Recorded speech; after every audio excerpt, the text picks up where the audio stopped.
30, and I am calling this meeting to order. Roll call, please. Councilmember Meister, Present. Councilmember Beltran, Present. Councilmember Wyrock, Present. Mayor Flores. Present. We'll now go into oral communications. This is the opportunity to address the City Council in any matter scheduled for closed session. Unless additional time is authorized by the council, all commentary shall be limited to 3 minutes. Is there anyone that would like to come forward? No? Okay, anybody on virtually? No, Your Honor. Thank you. We'll now move on to City Council closed session.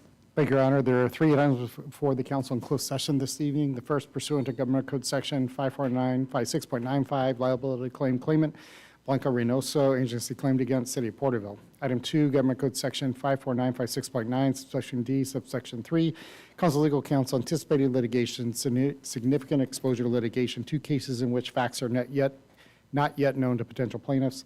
And item 3, Government Code Section 54956.9, subsection D, subsection 4, Conference Legal Counsel, anticipated litigation, initiation of litigation, 3 cases. Staff's report. Thank you. 5:31, we will now go into closed session.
firefighters and went across the island of Mindanao, which is a jungle island. Saw insects in flight. You want one? I have it. But something, and I think about it now, using the Zevo and all this environmentally friendly bug boy, and we'll turn out marker oil. It is 6:33. We will reconvene open session and report on reportable action taken in closed session. Thank you. On the item A-1, claim by Blanca Reynoso, and a motion by Mayor Flores, is seconded by Councilmember Wyrock, and a 5-0 vote. That claim was denied. Thank you. Thank Or, you. sorry, 4-0. Let me correct that. 4-0, we have one absence. Thank you. I invite you to please stand for the Pledge of Allegiance led by Councilmember Wyrock and remain standing for an invocation or moment of silence. In God we trust. Salute. Pledge. I pledge allegiance to the flag of the United States of America and to the republic for which it stands, one nation, under God, indivisible, with liberty and justice for all. Is there anyone that would like to come forth and lead us in an invocation? Shall we pray? Heavenly Father, thank you so much for this evening that we can come together to conduct the business of the city. Lord, as we invite your Spirit into these chambers, help it to guide us, to watch over us, and to help us to move things in the right direction in this city. Lord, be with the guests tonight and the awards for the fallen firefighters, and let's honor them and all that they stand for and all that they do to serve our community. And all these things I pray in Jesus' name, amen. Amen. Is there anyone else that would like to come forward? You may be seated.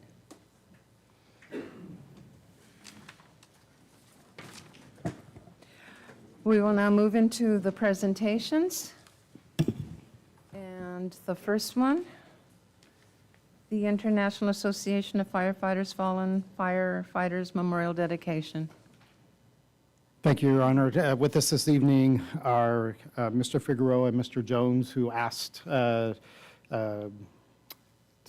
speak directly to the city council. So at this point, I'd like to invite them to the dais.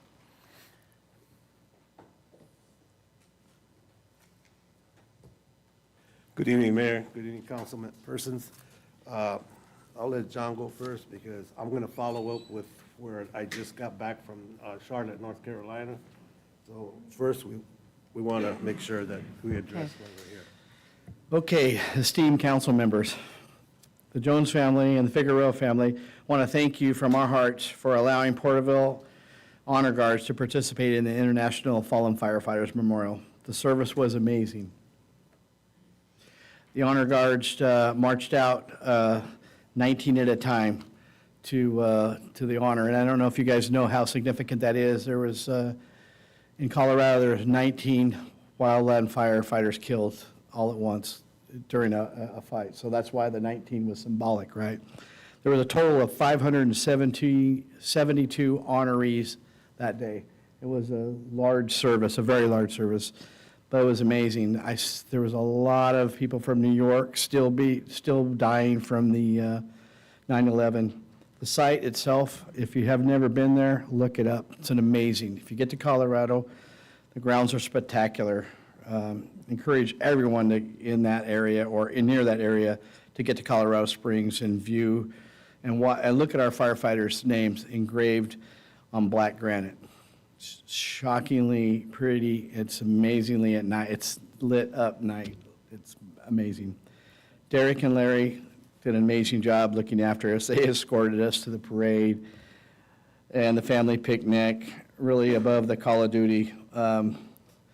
We never forgot the time that we'll never forget the time we got to spend together hearing stories about our kids. Sometimes, it's all we have now is our connection.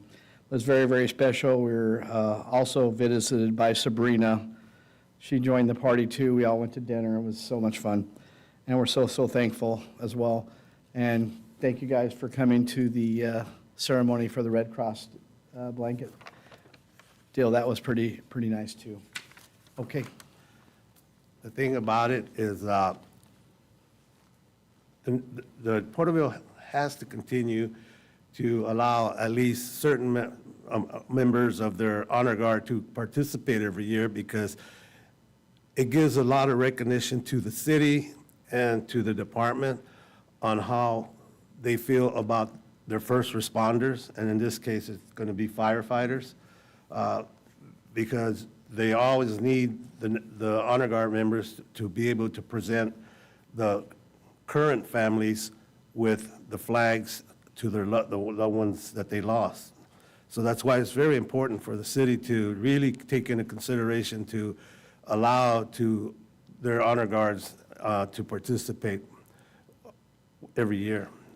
And then the other thing, real quick, I was in North Carolina, Charlotte, North Carolina, because the National Firefighters Foundation has a support group called Men Forging Forward, which are men that have lost a father, a son, a brother in a fire in the line of duty. So they hold a retreat every year, and this year I attended it, and I was really surprised on the number of people that attended this year. You have a percentage of them that they've been there 15, 20 years because they lost either a brother or a son, and they're in their 80s, and they still participate in this group. And they're the ones that are basically taking in and supporting the younger groups, the men that are coming in, like this past weekend. But one thing that was very unique, and I wanted the city to know, is they took me aside and they said, you know, Mr. Figueroa, he goes, we are really impressed with the city of Porterville and Porterville Fire Department because of the support they give you and the Jones family, and that you and the Jones family have become such tight to become one family. He says you don't see that very often. And most of these agencies are like from back east, and a lot of them, they're volunteer agencies, so they don't get that support that Porterville has given us. And for that, we say thank you. Also, I have some challenge coins for some of the council members that I know, Mayor, you have one, but some of you guys don't. So I have a few I'd like to pass out if that's all right. Fernando, please get.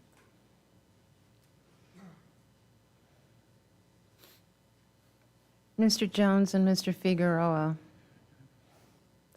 I vividly remember that evening, and so do several people who are here. We were present. So it will stay with me forever, but I also know how much the families are working together and making their presence and sharing their story with several members of other organizations. I have seen you.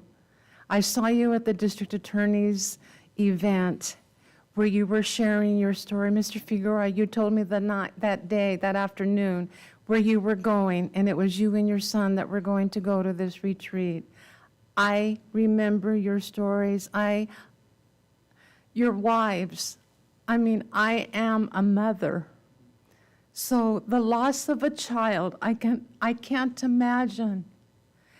And the strength and the endurance of you individually, know that it will remain with me for the rest of my life. You're welcome.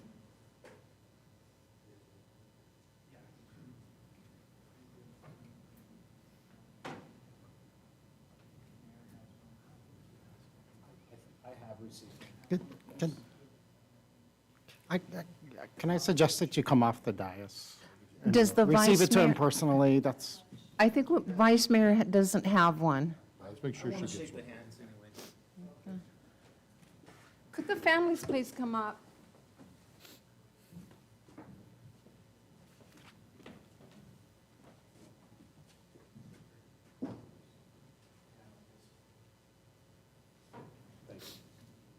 Thank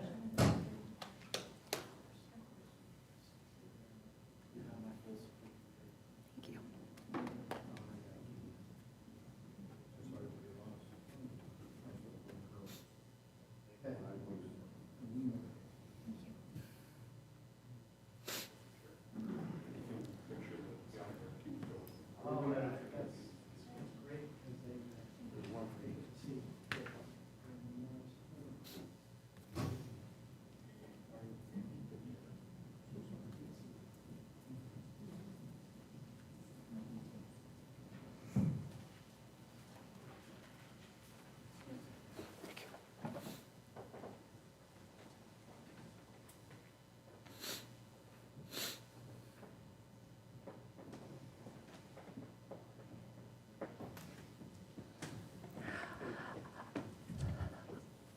On such a tragic day, this community became together as one.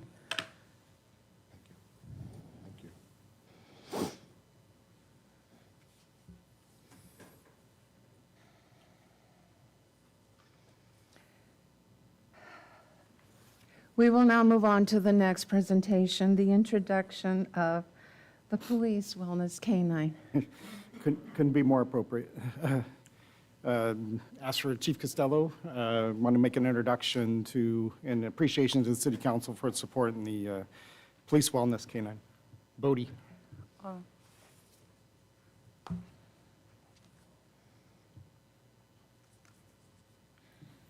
Good evening, Council. As we know, the Board of State Community Corrections Officer Wellness and Mental Health Grant was approved and funded to the Porterville Police Department. With a portion of that funding and our current efforts to expand mental health resources to our public safety officers and police department, we're able to purchase Bodie, a facility wellness canine. I would like to ask Melinda and Bodie to come up now. Bodie will help in the front lines as first responders to help personnel with physical and mental challenges of the job and those demands. While he's still a puppy, as you can see, and learning social skills, Bodie and his handler, crime analyst Melinda Rios, will continue to train and perform service dog commands and provide a calming presence for our personnel. These dogs are bred calm, reliable, and affectionate. Trained facility dog is a valuable resource for our police department and the fire department for both of our day-to-day operations, mental health challenges of our job and our profession, our chosen profession. In addition, Bodie can be used for departmental outreach and support efforts throughout the city. So please welcome Canine Bodie to the city of Porterville and the Porterville Police Department. I see, Fernando, you don't have your back turned to this canine. Yeah, you're good. You're good with this one. You're good with This, I've seen you leave that chair when it's been retired. Hi, Bodie. We try to get them in our meeting every morning before they start. Should have loaned him to the house today. I got to meet Bodie the other day. He was coming into City Hall. Thank you, Chief.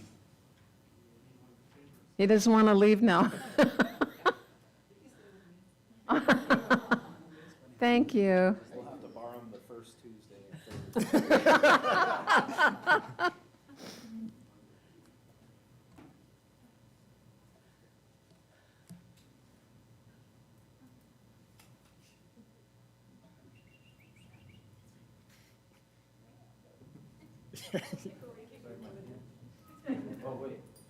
Maybe it's a video.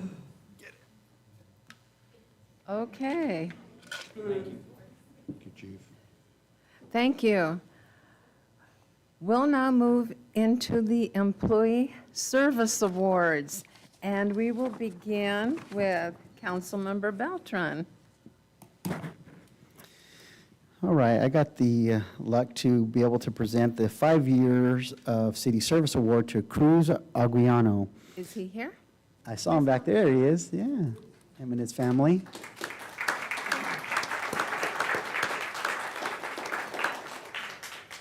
So Cruz began his career with the City of Porterville on September 17th of 2018 with the Engineering and Management Department, Building Division as a building inspector. Cruz performs inspections throughout the day. He also is busy doing plan reviews, and many times he goes out to inspect resident complaints. While he is in his office, he answers phones and helps out at the front counter with customers. Cruz is a valuable employee. His most enjoyable part of his job is helping out the community in any way he can. Cruz currently possesses a building certification as well as a mechanical certification.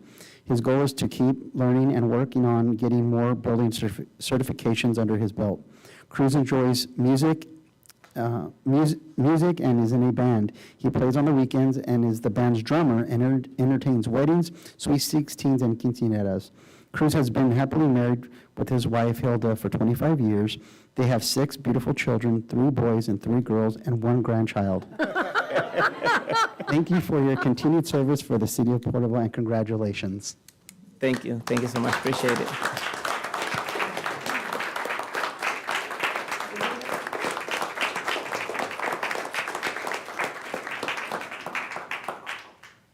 Thank you. Thank you.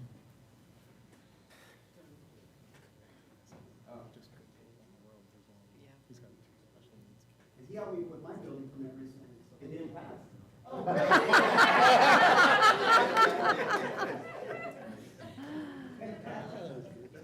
That was a good one. And Councilmember Wyrock, the next one.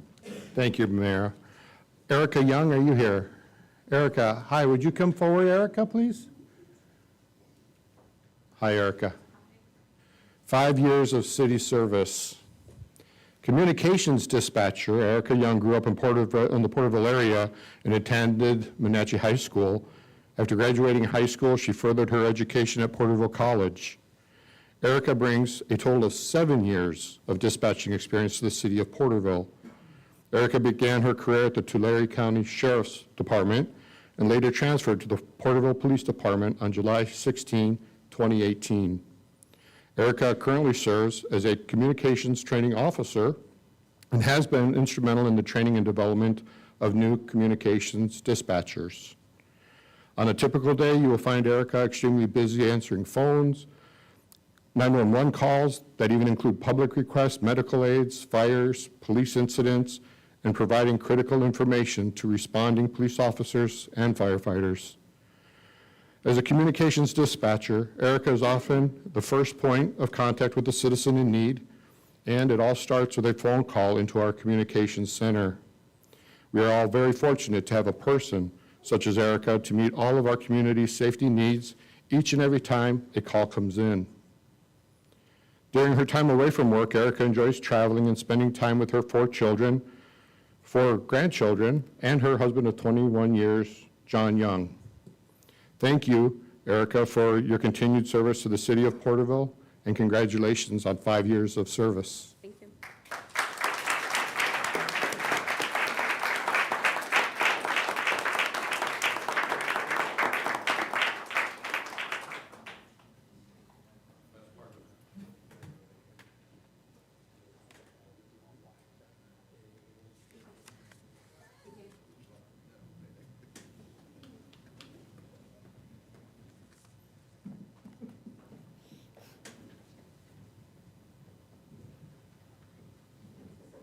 Okay, we'll move on with Councilmember Meister. Well, I have Enrique Laura. I don't believe he's present tonight, but after reading his resume here, I imagine he's undercover on a sting operation right now. It's that impressive. So, Sergeant, this is 10 years of city service. Sergeant Enrique Laura grew up in the local area and graduated from Strathmore High School. After graduating high school, he served in the United States Air Force as security force member for over 4 years. After being honorably discharged from the military, Enrique attended and graduated from the College of Sequoia's Police Academy. In August 2013, Enrique started his journey with the Porterville Police Department. Since joining the department, he has been assigned as a patrol officer, a detective in the Narcotics Investigations Unit, and a corporal with the Patrol Division and Investigation Division, and a sergeant in the Patrol and Investigations Division. Sergeant Laura is currently the Narcotic Investigations Unit Supervisor, which focuses on subjects involved in narcotic cells and encompasses auto theft investigations as well. During his time away from work, Enrique enjoys attending sporting events, playing golf, spending time with his friends and family, and traveling. Enrique would love to attend this evening's meeting, but he is unfortunately unable to attend due to circumstances beyond his control. Enrique extends his gratitude to the city of Porterville, the Porterville Police Department, and the citizens of Porterville for allowing him to serve such an appreciative and supportive community and its members. Thank you for your continuous service to the city of Porterville, and congratulations.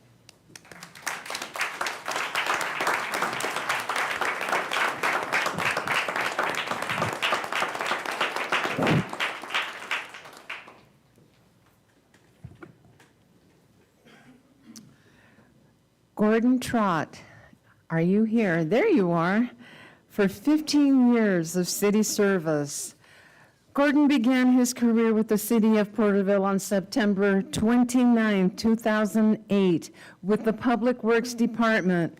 Gordon was hired as a Field Services Worker 1 and later became a Water Utility Worker 1 in 2010.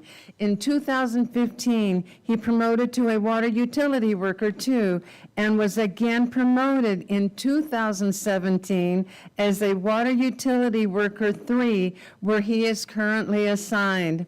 Gordon's duty started out as a backflow tester, and now he oversees all jobs in the water department. He works along with the contractors as well as the inspectors. He also takes on any special projects that come his way. His most enjoyable part of the job is working with all city employees. Gordon has many certificates, including a backflow certification, commercial driver's license, water distribution 3 certificate, and is a cross-control specialist. Gordon enjoys fishing and spending time with his family, his fiancée Frances, and daughter Taylor. Thank you for your continuing service to the city of Porterville, and congratulations. Thank you.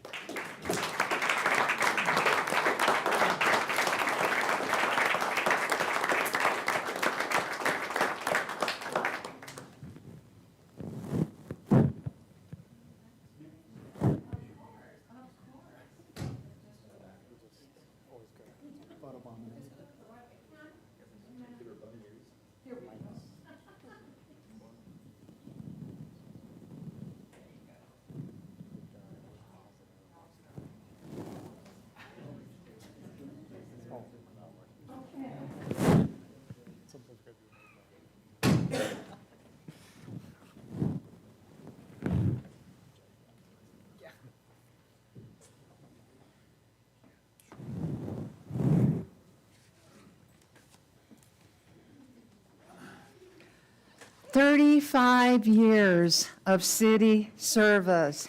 Hector Gonzalez. He began his career with the city of Porterville on September 30th in 1988 with the Public Works Department. Hector has held many titles here at the city of Porterville, including Field Services Worker 1, Field Services Worker 2, Field Services Worker 3, Water Utility Worker 3, and Field Services Supervisor in our Water Utility Division. Hector's main duty is to make sure the water division is running smoothly. He also installs new water, sewer, and storm drains. He also maintains and repairs the utilities here in the city. His most enjoyable part of the job is working with all his coworkers and being a part of the projects that happen within the department. Hector holds many certifications, including a grade 4 water distribution, CPR and infant first aid certification, and commercial driver's license. Hector enjoys coaching soccer for our City of Porterville teams, as well as the girls' varsity team with PUSD at Strathmore High School. He also enjoys freshwater and saltwater fishing. When Hector isn't coaching or fishing, he enjoys spending time with his family, his wife Ruth, his 3 daughters, Carla, CJ, and Janae, his son Hector Gonzalez III, and 6 grandchildren. Thank you for your continuing service to the city of Porterville, and congratulations.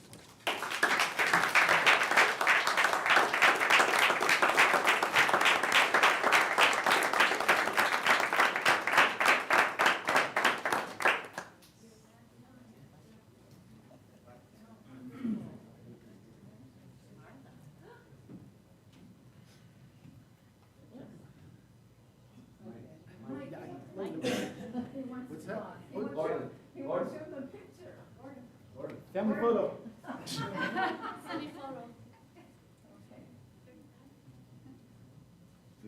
post office.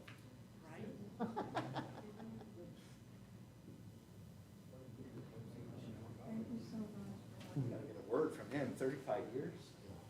Dirt, where's the bodies? He opened the city. That's impressive.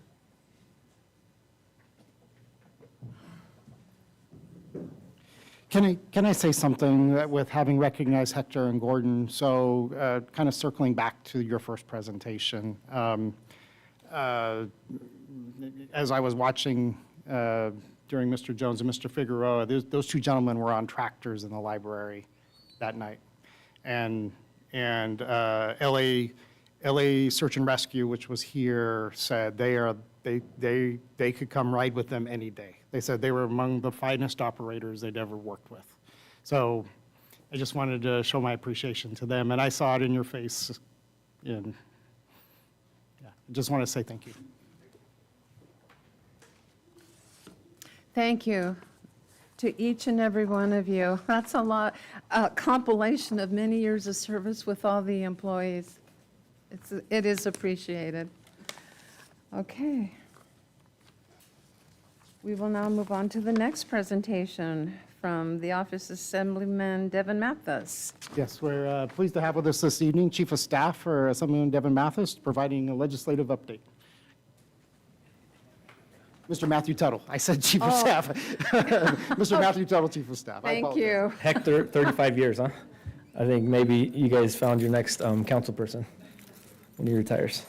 Hey, thanks for having me, Matthew Tuttle. Thank you, Mayor, City Council, John, staff, and everybody here. I will make this, I have a bit of a update, a little focused update for the city, as well as a little more broad. I'll make it pretty broad strokes.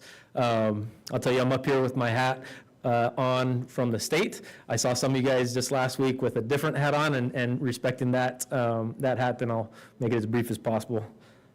So first, some updates coming specifically for the city.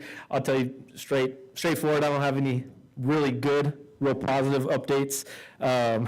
Just real direct here. The Armory, there's no updates on the dollar sale that we kind of talked about. It seems the state may not see this as a priority. We will help keep the conversation going with the state, and we can have a discussion with proposing a new bill this year. It's happened with other small jurisdictions in the area as well. The new library, unfortunately, our $15 million request was not approved. We can submit another one next year and combine it with other members, specifically Senator Grove.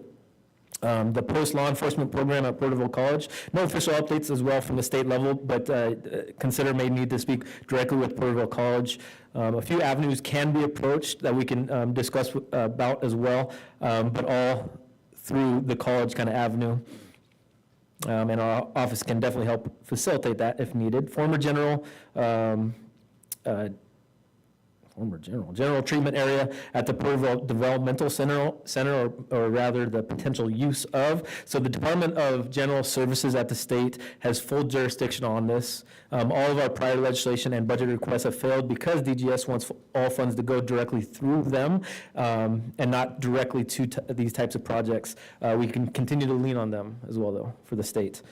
For the city, rather, of Porterville wastewater treatment, tertiary recycled water kind of program or idea. There's no direct funding sources for this, at least this legislative cycle. A couple broad strokes of the budget. AB 122 and SB 122 deal with the state's water supply, but was very problematic in a lot of, and didn't address many of the issue areas, especially, or issues rather, especially for our area here. AB 120 and SB 120 extended the sunset on a safe drinking water supplemental benefit pilot program by 1 year, allowing the program to provide time-limited additional CalFresh nutrition benefits to residents of prioritized disadvantaged communities who are served by public water systems that may fail to meet primary drinking water standards. Not sure if Porterville falls under that, but kind of raised my interest when I read that. A little bit on homelessness. The budget, it allows the DGS that I spoke about earlier to deliver and install up to 1,200 emergency sleeping cabins.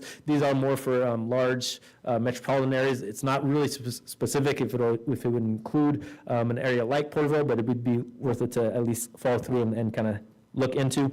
Another area of the budget authorized $10.5 million to the DSS, the Social Services, to allocate funds for homeless programs. It further expands the definition of homeless, which basically further spreads the distribution of those funds. As far as roads, no. Another part of the budget, AB 129 and SB 129, allocates about $1.1 billion for the homeless housing assistance and prevention program, contingent on local plans, and that's an important one there. Revise the low-income housing tax credit criteria for rural areas to be eligible for financing. Now, a note on homelessness, as well as another area, I think on water, that I'm going to mention here in a moment. Grants. Cities in our county here, even in the last 6 months, have received millions of dollars for programs, but they are already programs in play that are already set up. So a lot of grants, they want to see that. They want to make sure that your programs are already ready, kind of turnkey, ready before actually dispersing revenue, which I could get with you guys offline if you guys like. A little bit on roads, budget. Not good news, but redirected some gas tax funds away from roads. This bill spends about $1.4 billion from the motor vehicle account as promised to voters in Prop 6 in 2018, and redirects funds to priorities, including rail and other highway infrastructure, kind of surrounding the highway, high-speed rail, rather. And these are all kind of focus areas for Porterville. I will tell you, it's not real good news, but as the saying goes, the squeaky wheel gets the grease. And so it doesn't hurt to continue to lean on us, to continue to lean on the state as well for different funding sources and programs. Let's see. For our office specifically, we had 9 bills go to the governor's desk. It's actually a record. The next closest legislator had 7 bills go to the governor's desk. Our bills, we had one that helped with the CEQA, which I'll mention here in a moment as well. A number of veteran bills, that's our members' focus area. We had a water bill as well, I'm not going to get into because I want to get into this a little more broad stroke of our legislative wrap-up for this year. So every legislative session is a 2-year session. We just finished the first year of a 2-year session. This session, it concluded September 14th, and it had the highest number of bill introductions in over a decade. In the final week of session alone, the legislature had more than 700 bills that were still active and under consideration. This year, we had over 3,000 bills introduced. The legislature passed close to 1,100 measures. The legislature will resume the second half of this session on January 3rd, 2024. Have a lot of stuff here, but going through this, putting myself in that other hat, like I mentioned behind the dais, these are some bullet points, but I can touch on them a little more in detail if you guys would like here or offline.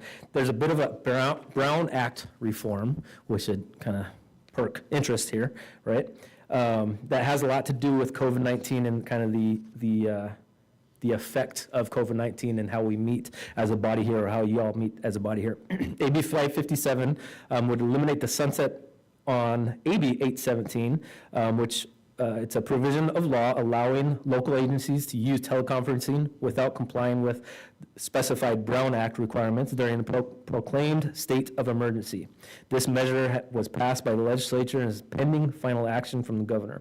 If it's signed into law, the bill allows local agencies, like Porterville, to automatically go back into pandemic-style teleconferencing whenever there's a state of emergency that necessitates social distancing.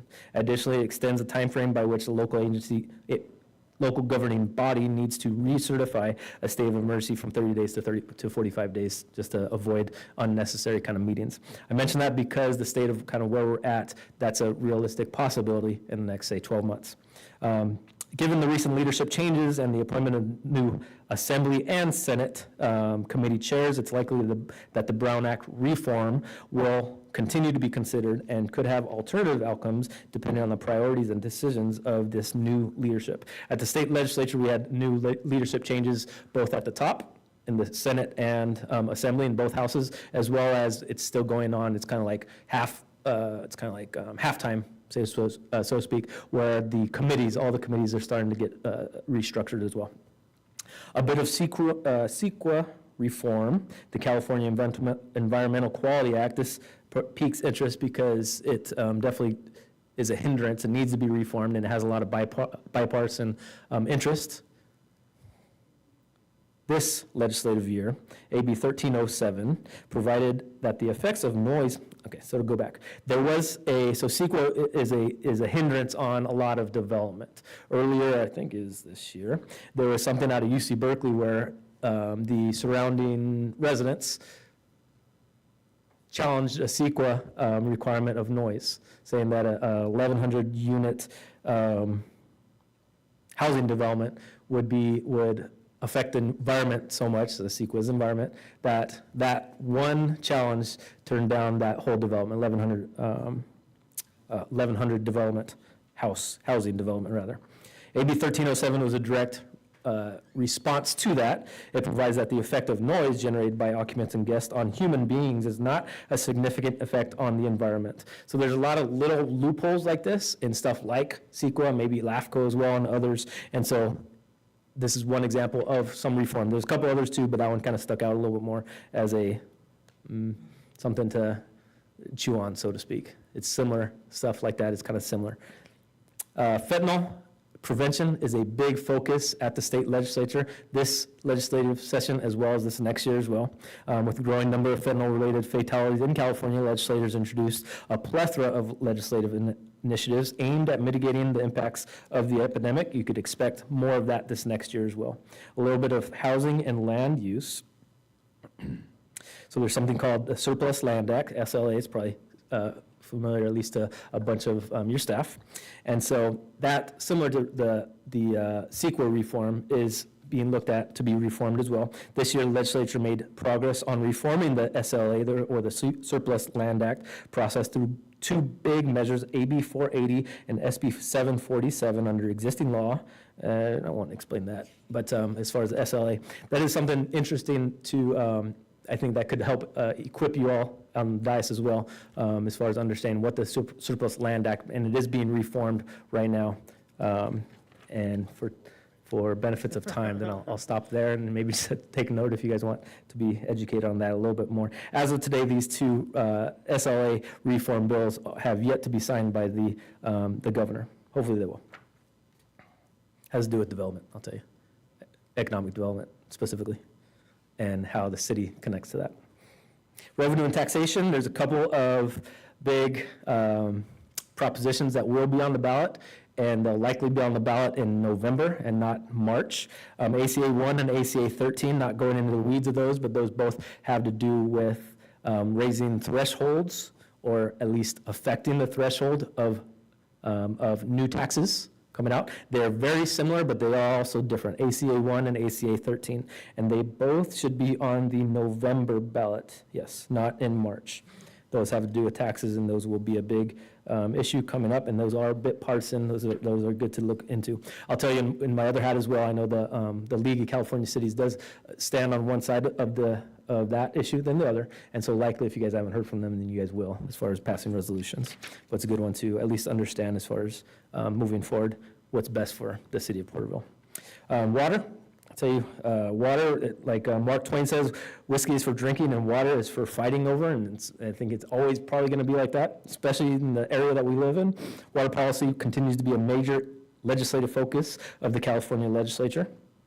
Budgets for drought resilience and response programs to help communities and fish and wildlife avoid immediate impacts from extreme drought, while advancing projects and programs that will improve the state's resilience to future droughts and floods. Additional consideration and efforts were made through work on proposed bonds that aim to address climate priorities around potential climate bonds, with the hope of negotiating a deal for the 24 ballot, November 24 ballot, and so which means they're still discussing bonds that could actually come up in the November 24 ballot.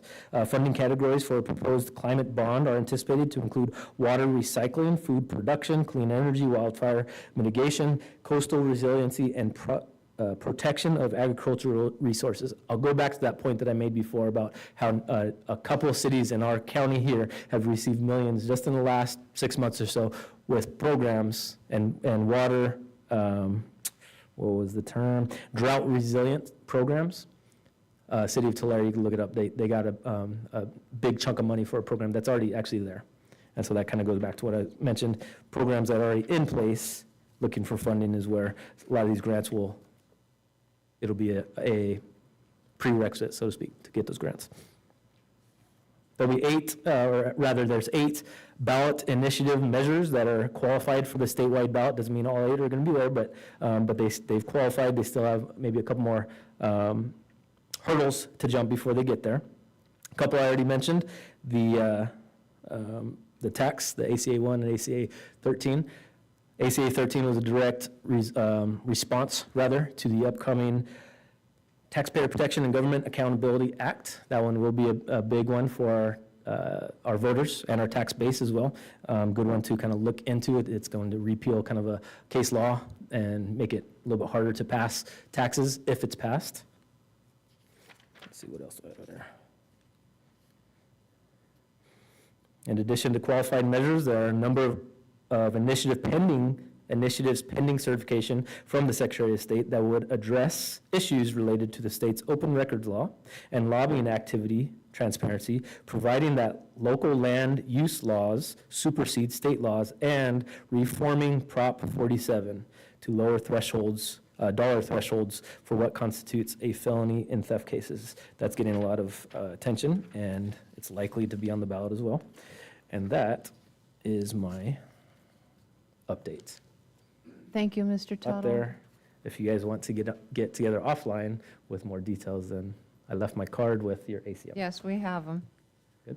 Thank Hey, you. finally, I'll tell you, putting myself in your shoes, which I can easily because I am in another city, I thank you guys for your service. It is thankless 90% of the time.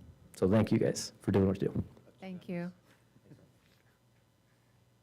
Okay. We will now go into oral communications. This is the opportunity to address the council on any matter of interest, whether on the agenda or not. Please address all items not scheduled for public hearing at this time unless additional time is authorized by the council. All commentary shall be limited to 3 minutes. You'll be asked to state your name and address for the record. I will continue to emphasize that the 3-minute per speaker time period will be adhered to so that City Council in an orderly fashion can proceed with its decision-making responsibilities this evening. Is there anyone that would like to come forth under oral communications? Please do so now.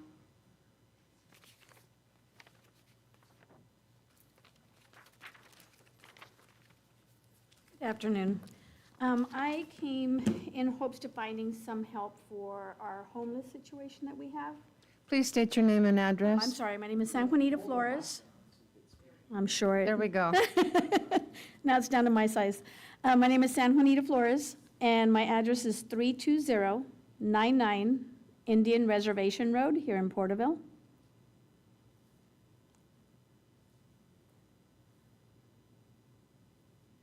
I'm trying to find some way of helping a gentleman that I know that is a Vietnam vet. He's 68 years old and disabled in a wheelchair. And right now he is homeless, and it breaks my heart to see that someone that went in at 17, dive and rescue, with the National Guard, and his helicopter was bombed at 19 years old. His life was turned upside down. And now to see him homeless breaks my heart. I go and I give him food, I take him clothes, take him diapers because he can't take care of himself because he's in a wheelchair. And I'm actually helping by feeding another homeless person to help take care of him, to keep him safe. So I'm here in plea to find out what we can do to help a Vietnam vet that is now in need. Please leave your name, your address, your contact phone number with staff, and perhaps they can direct you with the services that are available to the homeless population through the Navigation Center, to the link and other Especially services. Especially veterans. Yeah. Yeah. There are services available. Yes, and that's what I'm saying. Please leave. Okay, thank you. Okay. Thank you. This becomes they don't want, there's a variety of reasons, but they don't want the services. Juanita, did you reach out to Bob? And I'm glad that you did, because you'll be given that information, and stay in communications. Okay. Okay. Thank you. Is there anyone else that would like to come forward under oral communications? Please do so now. Do we have anyone on virtually? No, Your Honor. We do not have anyone on virtually, and no one else in the audience for oral communications. Okay, we will now move forward then. For reports, this is the time for all committee, commission, board reports, subcommittee reports, and staff informational items. Thank you, Your Honor. Just a single staff informational report about the upcoming fall community cleanup and disposal event, which will be on Saturday, October 14th, from 8 a.m. to 2 p.m. at the Corporation Yard, open to all residents that have city refuse. And is residential only, I should say, not subject to commercial. Any comment, I do. please? With the increases coming to the future, we're, over 5 years, we're going to increase the rate 82%. I was wondering, there's some complaints, this is a great service to the community, but there's complaints of the overcrowded long lines. And I was thinking for future, if there's a way to separate the zones to start with, splitting the city in two and doing 4 cleanups a year, and maybe reducing the impact as far as people coming. I know this would be for the future, but just a thought for the future coming forward. Yeah, and I think the dilemma's here, and that is the Teapot landfill is closed. Yeah. And we have seen an increase, people do not want to take their I know the county sheriff's dealing with this because his folks is who cleans up the county roadways. So you've obviously seen a lot more illegal dumping. We've seen it in the city. We've been having to address that through code enforcement, and unfortunately, I think there's going to, that dilemma of people not wanting to drive 20 miles to Woodville is going to cause us to have to provide further opportunities as a transfer station. I completely agree with you. Thank you, John. And I guess that's part of the budgetary process because refuse pays for this disposal. And we also coordinate because our permit isn't at the level of the counties for hazardous materials, so we need to coordinate with them because oftentimes people come and say, well, here's what I've got, and we're like, well, okay, well, we can take the electronics, we can take these things, we can't take paint thinner or oil, and you need to take this over to Station 2, or County, all the station.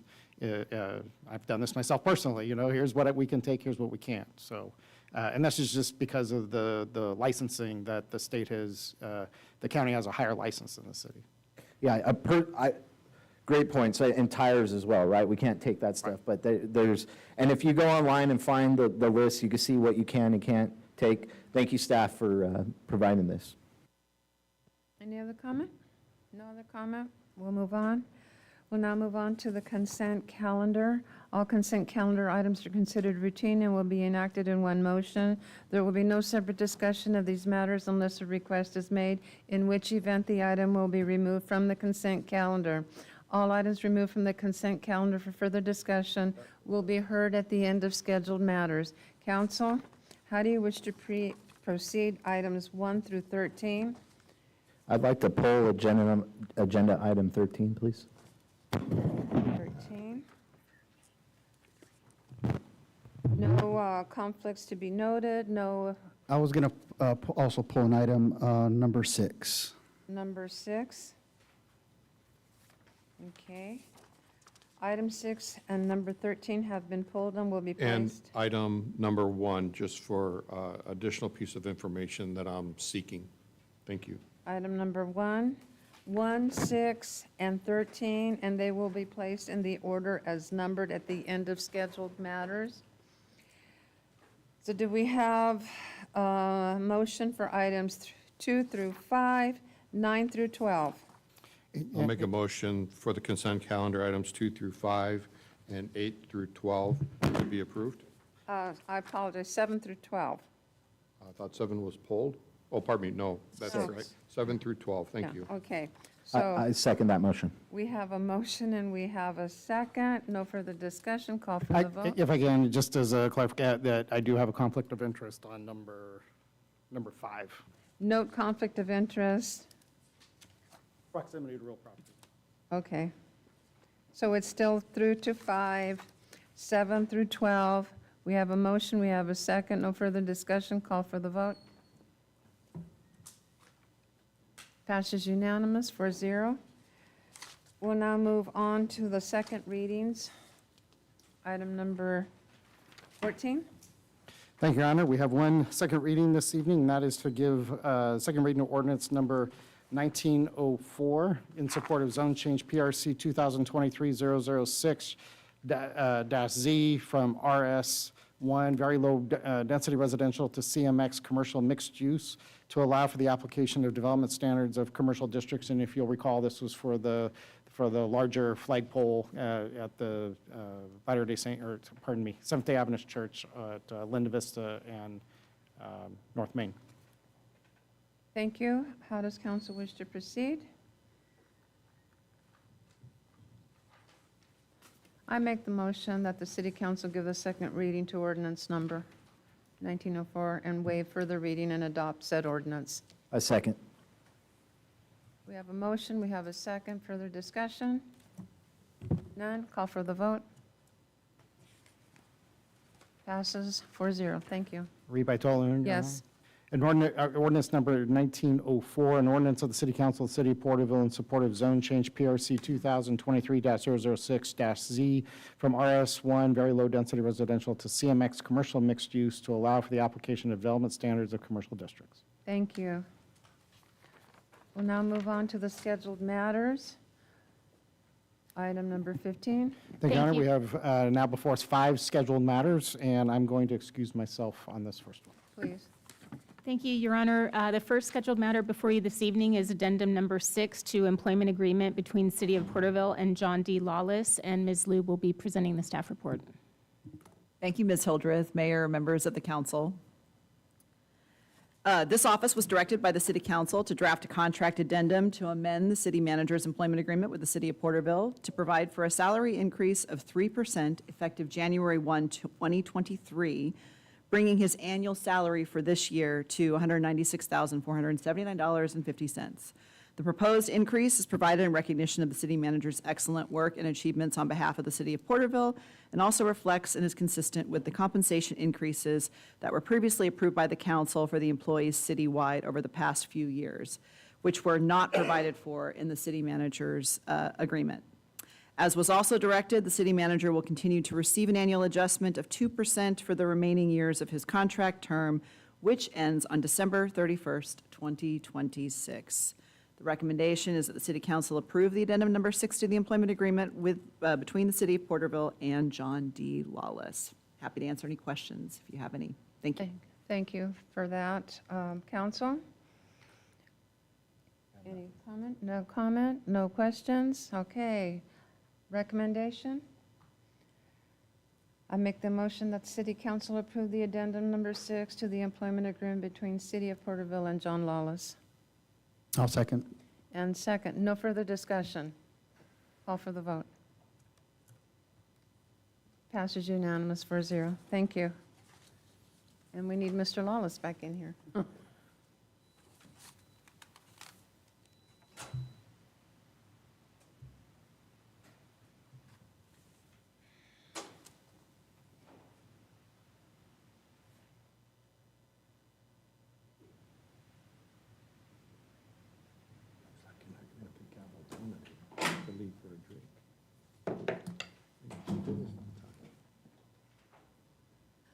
Please, we will continue now with item number 16. Thank you, Your Honor. Next item in order is status and review of declaration of local flood emergency. This item is before council after giving your last action back in at your last meeting in September.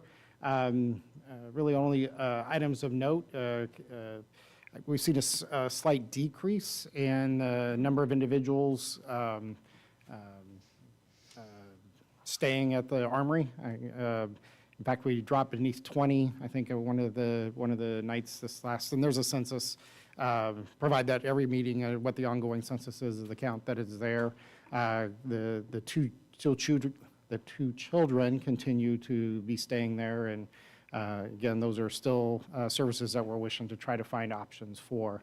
But other than that, staff continues to coordinate with FEMA on reimbursement of costs, still in what I would call in recovery operations.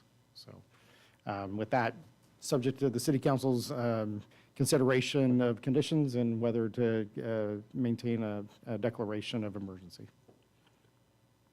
Thank you. Council? Recommendation? Comment? I had a brief question. I can't remember, what's the total number of occupancy there at the Armory? So Red Cross rated it, and Jason, you and I were both there when that, I want to say it was like 90? Or something to that effect. It was in there, so when Red Cross was there, they certified it and posted it as the emergency evacuation center. So it continues to carry that designation. I will tell you, from our perspective, it's probably better, probably not to exceed 60. That's what I was thinking, 50 or 60 Yeah, is the and- functional. Okay, Right. yeah. And the most that we've seen thus far, I think, is like 32. It's in, we haven't seen that number recently. But yeah, it probably in the magnitude of 60 would probably be a number. Okay, thank you. I was just getting a figure of if it was a quarter capacity, half, about where it was at. So, okay, thank you. Yeah, somewhere between a third and a half. Any other No, questions? any other? Yeah, one quick thing. Please. Thank you for the report every time we meet. The report from Assemblymember Mathis's office, from Matthew Tuttle, mentioned the word climate change and how that seems to be a buzzword in a lot of different agencies and funding mechanisms. And I've heard that since I've been up here. And although I may not agree with all of the things that climate change represents in the political spectrum at this current time, the opportunity that Councilmember Meister brought about expanding services, in partnership, if we could get some additional funding, is there a way that our grants could be written, a request for funding with climate change wording? Would that help move things through? And would that help Assemblymember Mathis, pardon me? Well, there are specific grant opportunities now, and I know most of this right now is on the Central Coast, due to landslides and in ocean rise. Is primarily, there's a lot of funding that is being pursued from in that. So. Well, the reason I ask is a family's there with 2 children, and I'm not sure, and I don't need to know why they're not in a home or an apartment, but if there's a funding source that hasn't been tapped that might create some way to make 2 more beds available, even though there's a lot of vacancy there now, is there additional help through LINK or? Well, here's what I was saying. There is housing available. It has either been rejected or has been removed. Okay, enough said, I guess. Yeah. We could talk offline. So, yeah, sometimes housing is available, given circumstances, and we push really hard, and either that is they refuse it, or They may not qualify for that well, program. or there are circumstances that are preempting that housing. Okay. And so we're trying to work through that from a legal sense. Thank you. Thank you, Mayor. Any other comment? But in answer, it is an evolving, you're hearing a lot about, if I can, just to kind of follow back on the climate change and looking at, so it's really the impacts. And so you heard reference drought. So That's where you're seeing what in drought resiliency. So what there's, looking at what are projects, and specifically Tulare County, when was making reference to Tulare, there are small, like West Goshen and elements that are on small water systems, which, just as in East Porterville, if they're either small wells or small water systems that have only one well, we're still working with the state on consolidations of small water systems. You saw what played through with the Del Oro system in Springville. There's 2 Del Oro systems in Porterville that is right now going through consolidation with the city. Given that their wells are deficient, they are old, need to be replaced, and also water quality issues that those are having. So, and they're subject to state. So so with climate change, it is trying to prepare yourself for both for as we were talking with folks from FEMA and Cal OES, and even when we met with Congressman Valadeo saying, you have these ebbs and flows, 100-year floods that are happening every 10 years. So how are you going to protect? It's all about hardening. You're seeing it with fire. That's what you see with huge emphasis by the utilities of having to harden their infrastructure up in the foothills. You now have PSPS programs, which have, if certain conditions are met, they turn off all power. Give you an example. So we're in the middle of a microgrid project with Southern California Edison on our wastewater treatment plant. So it is immune from any of those. So it operates as its own standalone because how long is the PSPS going to last for? And you probably need to be able to treat your effluent every moment. The toilets are still going to flush even if the electricity is not there. You can run it by generator for a period of time, but those are so there's a number of projects. There's certainly, they're being reconnoitered all the time. Thank you.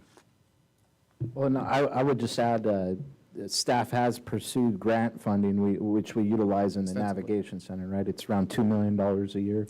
Yeah, we have a number of funding sources. It's not general fund money, let's put it that way. So you have a number of funding sources that have been cobbled together, I would say, to try to provide a semblance of sustainability, but this is one of the biggest issues, which is why it's a priority of this. And speaking, there is no ongoing funding mechanism. It's a year-to-year proposition, and there's no certainty in it. You have 11 cities that have certainty, the big 11, but other than that, nobody else has any kind of certainty. It's discriminatory. I like taking the angle of thinking outside the box, though, Councilman Wyrock. I don't know. Thank you. Any other comments? Any direction? Yeah, I was just going to make a motion to accept and continue the declaration of local flood emergency. And I'll second. Any further comment? Call for the vote.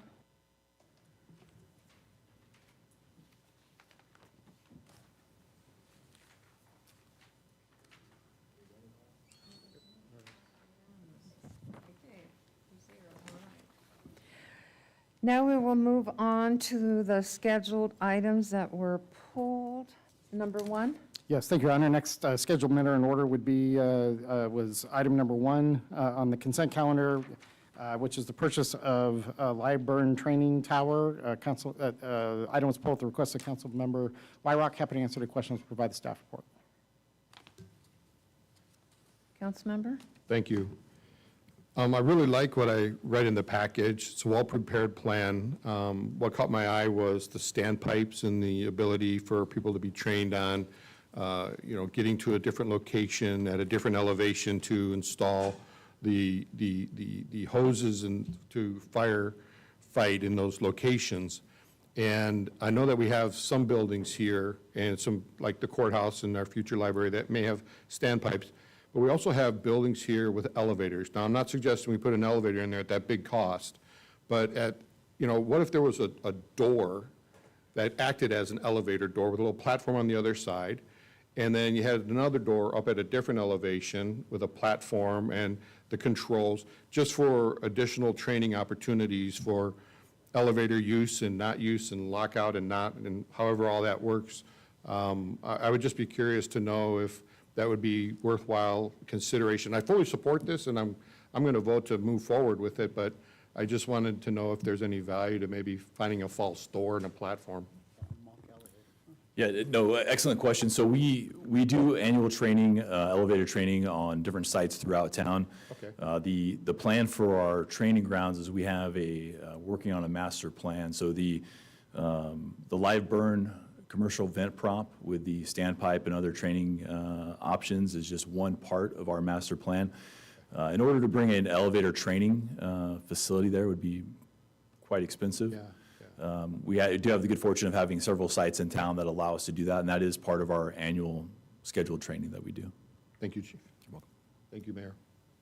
You're welcome. So any other comment? You know, we talked about this earlier. I talked with the city manager, really excited about this. I know this is going to bring outside agencies to Porterville to train and better the whole community in the long run and make our firefighters more experienced in doing some of this stuff. When this is done, I would love to see a presentation, see our firefighters going in. I think it'd be great, just that opportunity to show the people where their tax dollars are going and the training that our fire department's bringing. Absolutely. I think I have a set of turnouts in all of your sizes as well, so we could probably.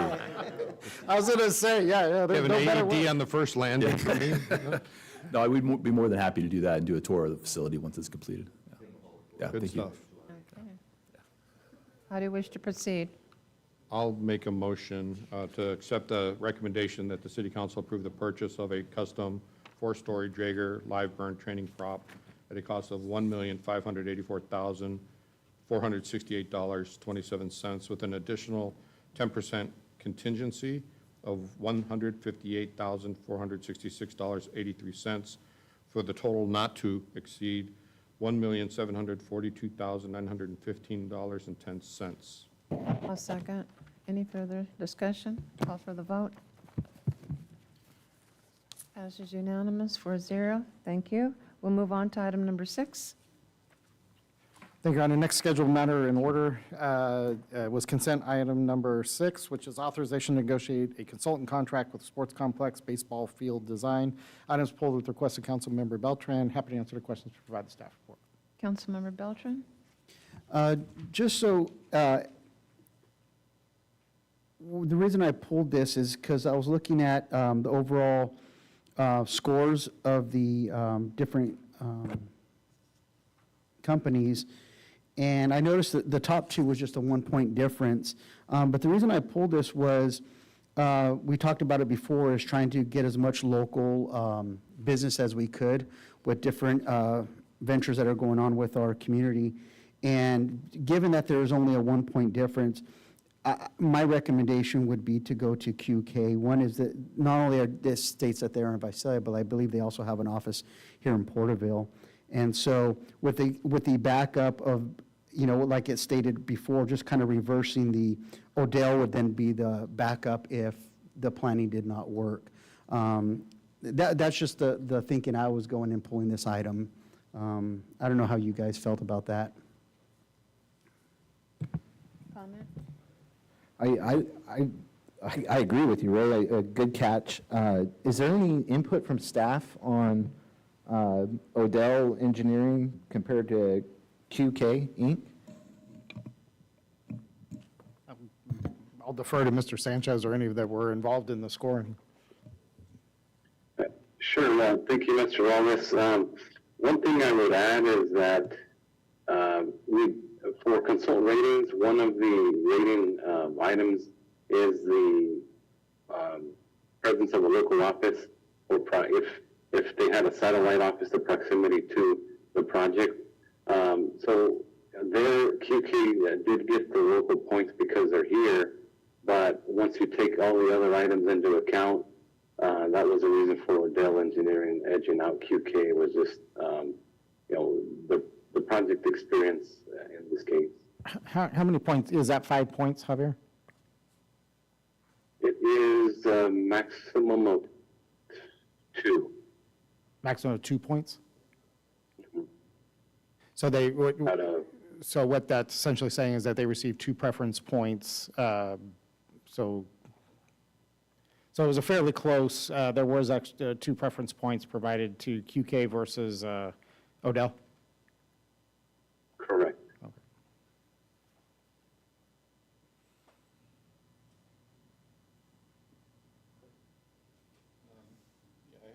Go ahead. Part of the scoring is probably on their history and their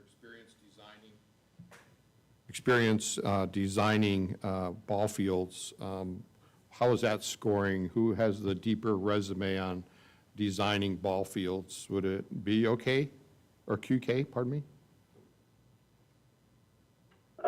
No, in this case, it was Odell, just again by a narrow margin. QK has been involved in a number of parks projects throughout the valley. And, you know, they've done quite a few parks projects for us. It's just in this case of a field design, Odell did show that they had more experience. Thank you. And have we used Odell Engineering, and we're familiar with their billing and invoicing, and it's all pretty seamless and smooth?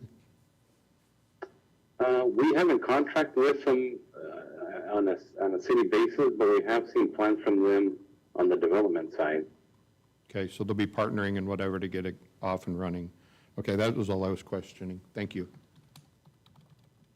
I don't have any questions because what I was looking, for me as an individual, I was looking to see who had the experience with the ball field. We're talking about a baseball field. Yeah. And I understand the logistics to the scoring and again, who the preference and who actually got. But again, we're talking about who has the capability of working with a sports alighted field, you know, the field, so. Can I go back to what you said, Javier? Did you say how many I know there were 2 points, but did you say something about up to a certain number? Well, just that the maximum points possible on these ratings is 100. But the maximum on the local preference is 2? Correct. Okay. Okay. Personally, I like the idea of keeping it local, keeping our dollars local. I think it's a good call, Ray. Well, no, I just appreciate the discussion. In the report, there wasn't a whole lot of feedback as far as the breakdown on that. So I like that, just the dialogue on understanding what those numbers were. You know, I could see if this was something that was, you know, a critical build, but I'm like, how complicated is a ball field? I mean, I've painted those many times, and I'm not trained in that, but I understand this is going to, I would imagine that staff and that there's rules that we could look back on and say, like, it's got to meet these certain criteria. That doesn't make the choice any easier, because now I'm like, yeah, they're both very qualified. But since I pulled this, I don't know if anybody has any more questions. I can make a No, well, I don't have any more motion. questions. One more quick one. Has QK done work for the city of Porterville, and how are their business practices? How do they align with staff? Oh, they've done a lot of work. A lot of work. Yeah. They designed Main Street as an example. The Main Street reconstruction project is a QK project. Javier, you probably got a more extent. I just know that one's off the top of my head. Thank you.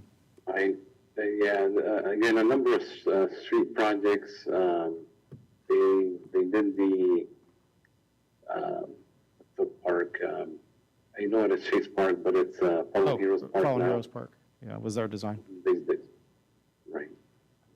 And in full disclosure, my dad is a retiree from QK, but doesn't work there, hasn't worked there in like 10 years. So I'm just declaring, I don't have a conflict of interest, but everyone's, doesn't John's dad work for QK? He used to. He retired from there. He works for another firm now. So Javier, the city has a good working relationship with QK? Yeah, that's my Certainly, understanding. yes, both our city side and then on the development side as they represent developers. Yeah, I like that. We've had a working relationship with some past projects with them, and much like we did with the navigation centers, maybe this isn't something they specialize in, but this will give them opportunity to exercise that in future projects as well. Especially considering that all said and done, it's almost a tie. So if there's not any further questions, I would, my recommendation would, or my motion would be to authorize staff to negotiate a scope of service and contract with QK. And then with the second part of authorizing staff to negotiate a scope of service contract with Odell Engineering, if staff is unable to negotiate with acceptable contract with QK. I'd second that. We have a motion, we have a second. No further discussion, call for the vote. Passes unanimous 4-0. Let's move on. It's almost 8 o'clock. And we'll go. No, don't play innocent over there. Oh, innocent in there. Oh, my goodness. All right, now we'll go on to number 13. Thank you. Final scheduled matter for this evening was consent item number 13, status and review of local drought emergency items per the request of Councilmember Meister. Happy to answer questions and provide a staff report. Well, on tonight's agenda, we saw the Acken well get approved. So this was part of the reason why we had the declaration. And I think it's time that we move on from the declaration. We've gained a backbone in the drought fight. We have the city-county well now, and we're providing over 600 residents water on the east side of Porterville. And I think at this point, it's time to move on from the declaration of emergency of drought. That's my thought on it. Any comment? Any counsel? Yeah, just the only comment I have, I mean, I'm okay with eventually moving away from some of these. I know why some of these were initially established at that critical time. Going forward, I know trying to get the state to follow up with their commitment on funding for the continued well development and helping out with residents on the east side of our community, unincorporated area of our community. My only thing is I want to make sure we're not taking away any tools from staff and the departments going forward. I know this has been a long, just like we will with the flood fight situation and the flood emergency. I don't know if there's anything, I mean, there's always something we could utilize. I just didn't know how critical an element of the emergency drought going forward would be. Is there something specific that we could still utilize? Well, there's an agreement on the well, so that was and that is to resolve water issues across Tulare County, should the county or the state make that determination. We're still in the throes of a number of consolidations. And I guess I kind of need Mike Knight's assessment of the broader implications, because you're also being leaned on right now to connect Hope School. That you're still being seen as a solution to problems. I mean, hell, I know that some of you have been approached about solving Strathmore's water issues. Even today, Mr. Lawless, Mr. Knight and I had about an hour conversation with water boards regarding 2 consolidations around our community. Say again? 2 consolidations that we're working on currently. So, but in I guess it is good to finally see the state, although Mike will tell you, just by equipping it, when it becomes functional and operational is what, at least a year away, right, Mike, or more? Yeah, so the staff report tonight was for the drilling phase. We are probably 18 months plus out from equipping the well to be able to produce water for the city's water system. So I guess this is really, it's a political determination. So this having been, even though not in drought, was a carryover of 2018 where a lot was asked of the city. And it was asked that in lieu of, because there were water quality issues on the east side. There was high nitrates, most of it naturally occurring, and other contaminants. So even digging wells deeper was just perpetuating already to be basically undrinkable water, and the state couldn't agree, they couldn't sign off on that from a liability standpoint. So they had to look at a solution of, and it's where the city came in, where needing to provide source water, and of course the calculations showed, and there's a long sordid history to this, but Mike, where are the if we're encouraging, where's the capacity coming for example, for Hope School? So currently, we've been in a planning phase, essentially a cost analysis of what that would take to connect to city utility. Right now, that connection would be at the cost of $5 million without addressing any additional capacity to the city, just merely the infrastructure to serve Hope School. And to the tune of the consolidations that we are working through as part of the East Porterville service project is the Aiken system and the Central Mutual Water Company. So both of those systems have been connected to city infrastructure, and water services have been extended, and the capacity for those projects has not yet been completed. The drilling has been done, which is the staff report included in tonight's council meeting, and the next phases of that is to finalize the bid packet and go out to bid for well equipping.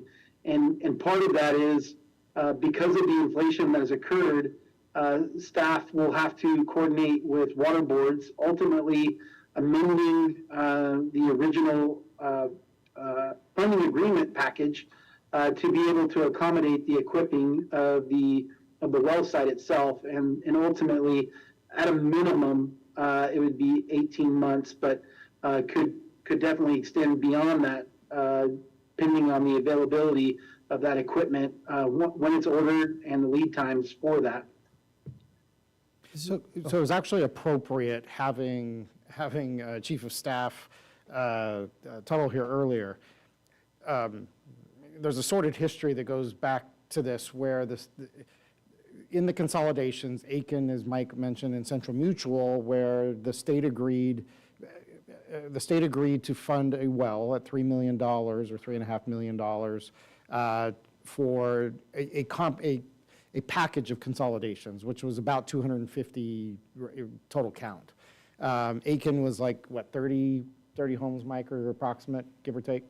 Approximately, yeah. Yeah, so what ended up happening is because Aiken was the front of the line and we had these other 12 consolidations, kind of being evaluated, including, one of the example is there's a preschool out on Westwood that's on a well that has, its water's not drinkable. It's an independent water system, and it needs to be connected. It's on the other side of the Frank Kern, and we just say, how is that going to be consolidated? You're going to have to come up with a different plan for that preschool. I can't remember the name of it out there, but there was this, and so we got it all agreed upon, came to city council, said, let's get going on consolidations, and then about a year later said, we got bigger, more important things going on in the state of California.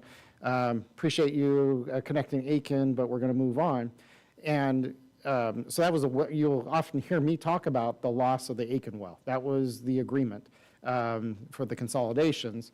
Well, so it was lost, and we sought the assistance of Senator Hurtado and Assemblyman Mathis, and it was to no avail. Water boards and DWR was going to do what, actually more water boards and DWR was going to do what they were going to do. Well, then the East Porterville Water Supply Project rolled around, and they needed us, and there was a third well, the Shingala well, that was what we were working on. That was going to be the third source well. The other two was the city county well that you'll read about, and then the church well, as we call it, which is up on the Frank Kern at Westwood. And the third one was Shingala, but we couldn't get there with Shingala, and you couldn't do eminent domain. So we pivoted back to Aiken, which already we had the deal in place. So fortunately. So, but even that, I'm still, I mean, I just gave you, let's see, 18 to 23. That's 5 years of, and still not done. It will be 7 years from when the water, so the agreement was, we're going to connect 800 homes in East Porterville, and this is what the capacity is to serve that. And you're running it on 2. And the Aiken's probably the largest, is Aiken the largest producer of the 3, Mike? It will be, yes. Yeah, so it's like saying, yeah, you're going to do this, but by the way, you know, if you're right-handed, we're going to tie your right hand behind your back and continue to serve those folks, so we appreciate it.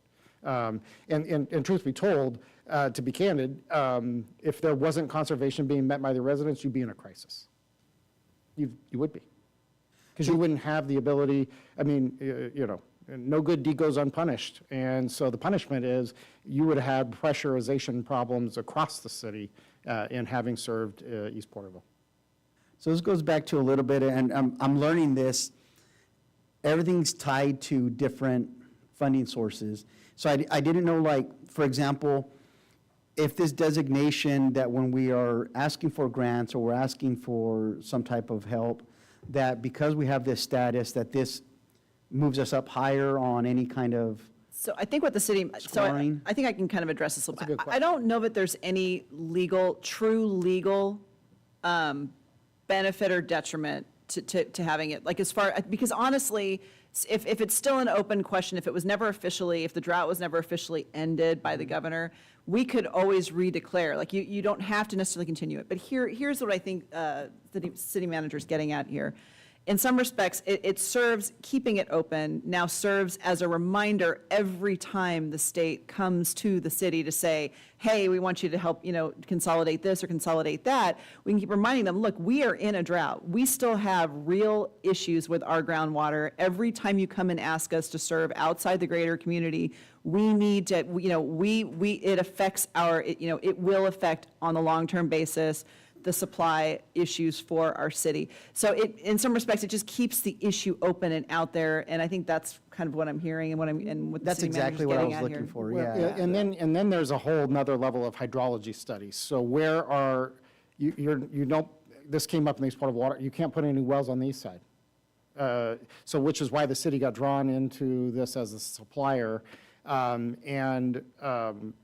all of our wells, and then there's additional regulation about cannibalization that's come in, and if you're following ETGSA, that's a big issue right now, which is talking about location of wells within certain pieces. So what is it, Mike, 1,000 feet? Is that right now so look at what's happening with the frameworks, regulations of well location, and essentially, I call it a checkerboard that all the spaces are taken. There is no more well, we just say, well, we're just gonna drill another well. Well, where? You're out of options. So now you got to look at, okay, so if you're not going to drill new wells, how are you going to reduce capacity? How are you going to reduce consumption? Well, one way is through, as we've done, the other way is removing non-essential, so it's irrigation, right? So this is where tertiary treatment and recycled water comes in. If you're not irrigating the sports complex with drinkable water, that is now water that's available for consumption in residential use or other. So this has been I would guess the method to the madness of why tertiary treatment is because, well, if you run the string out, if there are no more wells that you're going to drill, how are you going to meet demand? And that is by removing some of the larger, which is the largest landscapes in the community, which is schoolyards and city parks. And and saving then that capacity to be able to meet residential demand. Again, residential demand is 70% of all water use in the community. Outside of ag. On the city's water system, the it's city 70% water, residential. Mike, am I? Yeah, I don't want to be wrong on the details. We support ag use within the city's operation. So as we speak of that, single-family residential use, it makes up 72%, depending on the time of year, of consumption within the city operation proper. In the winter months could be up to, in the summer months could be up to 75 to 76% of demand of a single-family residential home. Thank you. Any comments? So the state has ended the emergency. The county has ended the emergency. I believe we're one of the only cities in the state that is in a drought declaration. Again, this is purely a political determination of the board. I'm getting at, so is staff recommending that we need to be in forever drought? Is that the recommendation I'm getting right now? This is a political determination. Staff doesn't have a recommendation. What tools, because that was a lot of great information. Some went over my head, some I caught. What tools are we removing from you if we ended the declaration? Mike, I guess that's a question about, you know best, the gears and mechanisms of water boards. So the idea is, just as what we've kind of explained here, is with the commitments still being unfulfilled, the existence of the emergency provides us the ability to have that communication with water boards, to say, hey, although we've had one wet year, right, and predicting another wet year, you still have individuals going to the county with wells going dry. You still have individuals within our community and the Eastern Tule GSA that are challenged with meeting water quality issues that potentially could be subject to connecting to the city's water system.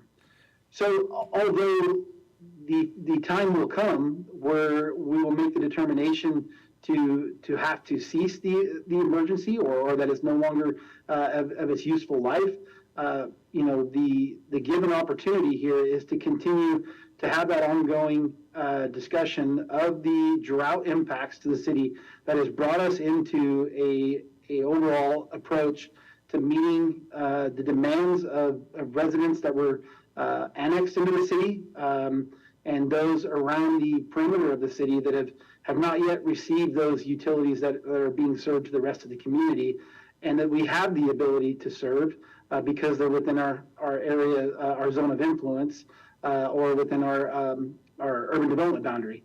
So, I mean, it's really a much deeper question than that. As we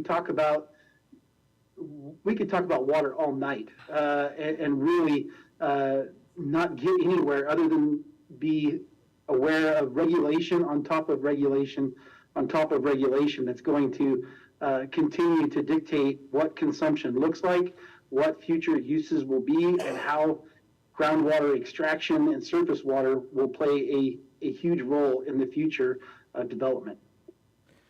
So why, you talked about the county areas with the wells. Why isn't the county in a declaration of emergency? Why have they pulled that? Not that I want less government, but in today's politics, you see government ruling through emergency orders, and I want to get away from that style of government. And another thing that we really need to look at here, we are in a declaration of emergency for drought, and we have just declared an emergency tonight for flood. In my opinion, it looks silly. Well, here's my answer. Here, you asked me why the county doesn't have an emergency, but they have 500 homes that they're still providing water to in tanks. Yeah, I was going to mention that. I don't know. The question is, why are there 500 homes then? But they're able to, because their wells are dry. So I would imagine the county staff took it to the county council, and they approved that ability to do those things, right? I said, this is a political determination. Yeah. So so. No, and that's exactly what it is. And so. And tertiary treatment, here, my job is to make you aware of all the facets, because I don't want, well, we did this and then. Well, and I can probably give you a pretty direct answer on that too. I think the county's actually gone on record saying they are not in the water business. Yes. They don't want to own water systems. They really want to have nothing to do with water systems. So that's part of it too. It's not a priority for the county. I think the bigger picture is what happens is the state is constantly, we're playing like hopscotch. We're jumping from one foot to another foot because they keep mandates, ordinances, different things, and we're trying to utilize all these different tools, kind of like the flood. It is funny, not that it is all funny, but just the semantics of we have a flood and a drought emergency going on at the same time because we're using certain tools from the flood one to, stuff with the armory and homelessness and keeping infrastructure clear from problems. And it's like, well, the river's not flooded yet, but there's a tool in there that we could use to help our community. So we're having to play the games that the state's making us play, and I don't like it any more than you do, but it's we're having to play the game that the state's, it's almost against the odds. The House wins. I'm going to make a comment after hearing Mr. Knight's discussion, and he framed it very well, to continue to have the ability of the communication to work with the water boards. I mean, he said it all right there as far as I'm concerned, and this is something, they're going to be bidding for the well equipment. That's going to be in the future. There's so much things. Here's why I would ask you the question in reverse. What would be the situation that you would want to declare an emergency? In a drought. No, but what does that look like for the city? Well, I don't know, another couple years of non-water years. I mean, Mike mentioned that we had a wet year last year, but we also had a wet year in 2019 and 2017. But it's going to be conditions that prompt this. So outside of politics, what are the real conditions? Is it the hospital isn't being able to be served because we don't have enough water pressure to get to the 4th floor? Is that an issue right now? Oh, yeah, that will be. That has been. But is it an issue right now? Well, it depends on what the conditions are. There's going to be a future conversation about, you've already telegraphed it, about additional watering days. Yeah, so that would inquire a booster pump. I mean, there are solutions to problems like that. I'm just saying there are conditions that, and again, you're serving people that you don't have the capacity for at least another 18 months. I understand that, but we have pushed forward. We passed it tonight on the agenda to go forward with that. My view, it sounds like staff wants a forever drought. If that's what you guys are recommending and what we're going to go forward with, it sounds like that's what it is, because I'm going to, so. The answer is no to a forever. I said, what are the conditions that you want to prompt that? Well, what I want is it pressure, not being able to serve, not having pressure issues in the city? Well, so what you're saying is if we end the drought emergency, we will no longer have the pressure issues? We're not having them now, but you said if you don't have it, if we have pressure issues, there will be an emergency, because you will have to take actions to limit. You may have to transition immediately in that to case, that's when we would declare an emergency, right? Well, that's what I'm saying. So what are the indicators that would prompt you to do that? Just what you said. Okay. But are we in that emergency right now? No, but it could happen tomorrow. Okay, so this is what I'm saying. What I ran on, what I campaigned on was to get away from ruling through emergency orders. You see it across the government, in different states, different cities. It's unfortunate, but it's a style of governing that I'm not in favor of. All right. So I wish Mr. Tuttle was here, because what I would recommend is to tell him, can you please go and have the state make good on the promise that they didn't keep to you? They haven't kept too many promises, and I'm going to be a little blunt, but again, it's not going to be in a harsh way, because we have to have this open dialogue. This is no longer a campaign, and I understand, and I'm very grateful to the information that you bring to the table. I'm also looking at what the dynamics are that the state hasn't always fulfilled, and Porterville has always been looked upon to serve others almost immediately when others can't. And I am not always, I don't always understand it, which is why I rely on the answers of those who can give us the information. Do we want this forever? The answer, I can't answer that, but I'm looking at it for the next at least 18 months, because there's still work that needs to be done. I guess when I said about Mr. Tuttle, somehow you're going to have to continue to remind the state of California they owe you. And this is a way of How are you going to reminding do them. that? They owe you. So I made a note to contact him about Aiken Well, get it funded. Oh, it's funded. It is funded. This is what we just passed. Funded, but it's not gonna, you can't, reimbursement. you can't speak it into existence. Oh. It's Correct. 18 months away from producing water In for you. 18 So that was the months. other thing that might be a good condition to have, and that may be, I think that's what's really driving it from the staff side, as far as, I know that's probably Mike's concern.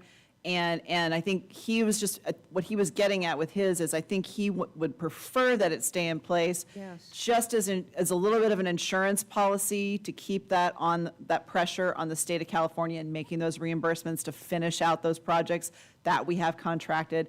And I think, staff's a little sensitive to this just because we've had issues where the state has not not made good on even what it's agreed to in the contract, and which is very frustrating. So I think that that's part of what it's at here. Like I said, we don't really, the problem we have in answering the question is we don't really know. Like, we don't know. And so I think that that's why we're all a little bit leery of not having it. Do I think there's really, that's going to be the deciding factor on whether the state funds us? Probably not, right? I really don't think that probably. That's what I say. it's not. Tell me the alternative to saying, we're still in a drought, we're still operating under a drought because you didn't do what you said you were gonna do. Now, What's the other means? reading the agenda, the money's there, right? We've got the approval, we got the money, we approved Money's that been there tonight. since 2018. Okay, so there is still a process in that, but are we still asking the state for that money, or we already got it? Yeah. And we're gonna have to ask it for more money. They've What's gonna happen to the appropriated it, but they increase? don't, but I think it doesn't operates on always get reimbursement, it. so we don't have it. Right We don't now. actually have it. Yeah, So I it's think all that's a Or part sue of the it. state. All of this is reimbursement. You have to spend the money and then seek reimbursement. We That's don't all. have it And yet, and as which Mike is said, fine. we're going to have to ask them to increase the amount of money because what they budgeted is not enough to cover what's going to be. Which is there. always the other tricky part, because they have provisions they still have ultimate discretion on whether they allow those increases, and that's also puts the staff in a precarious position. Here's what I would recommend. You don't, it's a political determination. Do away with it. I guess the question I ask you is, how are you going to remind the state? Because if you want $40 million for tertiary treatment, how are you going to remind them of that? Climate change has caused drought conditions to where we've had to drill wells that you agreed to pay for and you're not paying for, I'm and et just saying, cetera. if you want $40 million in grant funds, which I think are reasonable, I mean, that was what the council said. You screwed us on a well, so how about significant grant funds for tertiary treatment? The scenario for me is, like you said, I mean, we could do away with this, but then when we do want reimbursement, after this is done, or, I'd say kind of creating our own water with the tertiary plant, we're going to have, not that we'd have to, but it would be in our benefit to then declare an emergency again, so then we can go to the city, or the state, say, hey, we're in this situation, because if we're not in that situation, we're going to go to the very bottom of the list, is what ends up So water happening. boards is a political body, It just like is. you. Yeah. It is. Staff doesn't work with water boards. Water boards comes to you. So staff's out of this. Now, I guess what I would say is you determine how you're going to work with the funding agency that is a political body. And this, to me, again, it goes back to, this is just a name. This doesn't cost any money for us to have this. It's not any debt it's just a tool for staff. I understand what you're saying. It's again, we're playing in the rules that the state has created. Well, the other thing too, I think that if it makes you, because I also understand what Councilmember Meister's issue is with the emergencies, because what a state of emergency, see, we're not even talking about that issue, the really underlying issue with the problem with these proclamations of emergency, especially at the higher levels, especially when we really are truly, where we are, day to day, like when we were dealing with the flood crisis. Those allow for ruling by what you're calling executive order.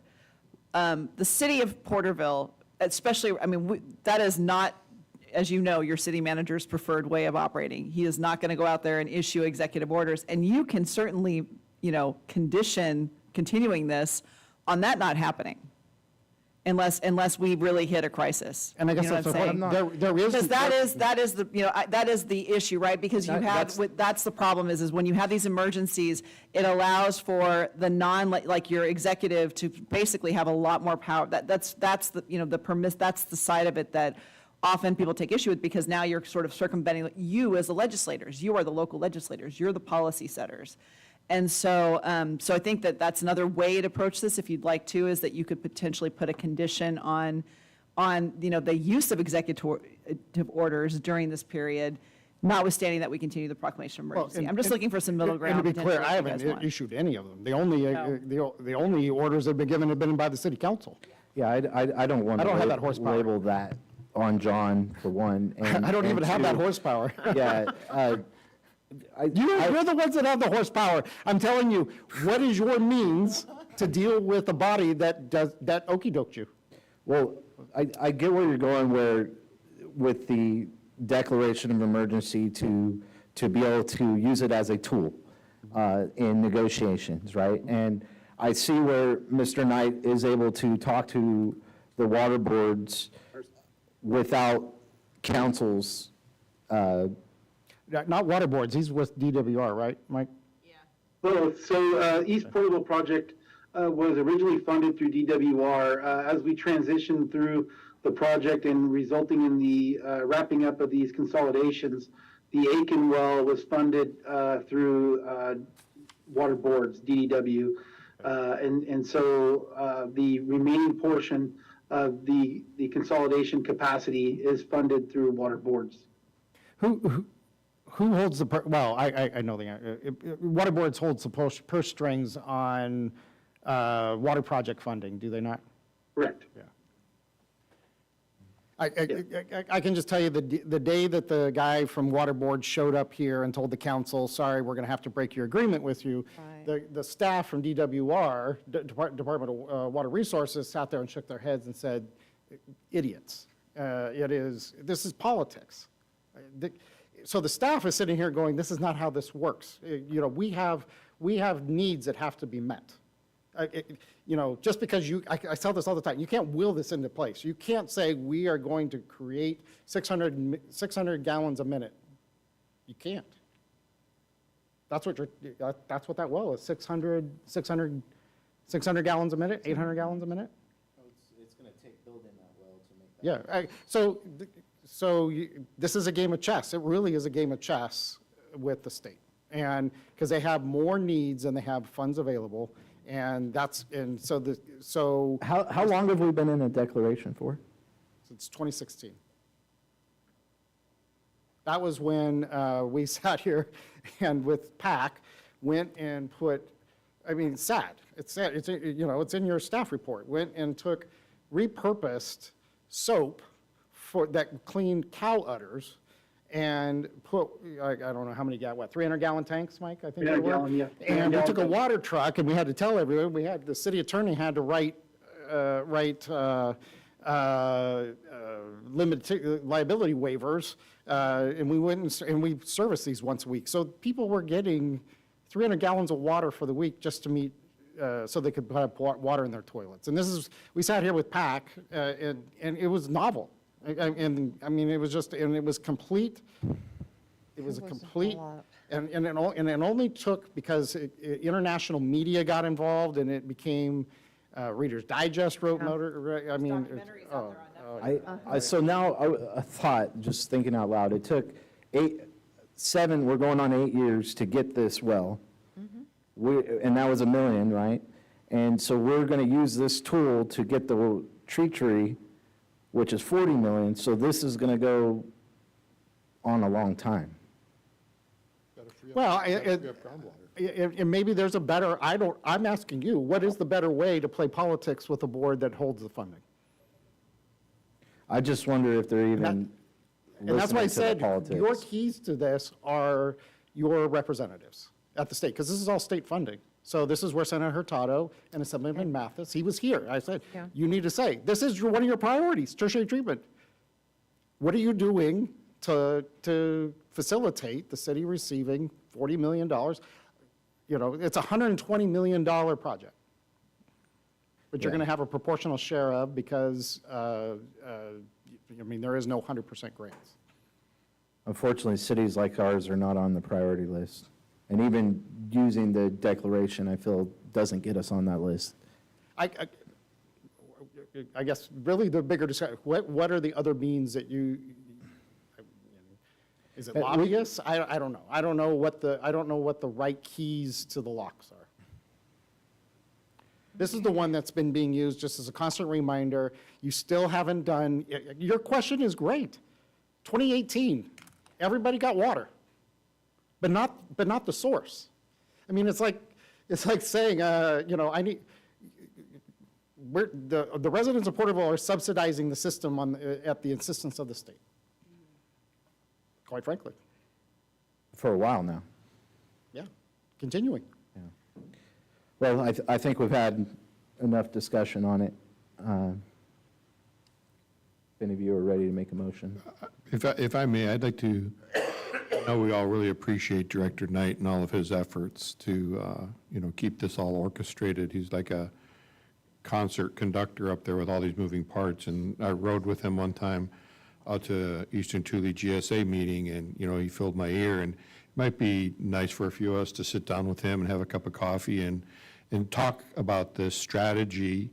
You mentioned a consultant, Eastern Thule GSA hired a consultant to represent them at the state level, and they're making inroads, and they're developing those relationships. So, I would be open to sitting down and studying and understanding more and more about this, and maybe, another council member would like to join me, because I know Mike's always up for a cup of coffee. And thank you, Director Knight. No problem. Okay. Good discussion, good information, and straight across. So what is council recommendation?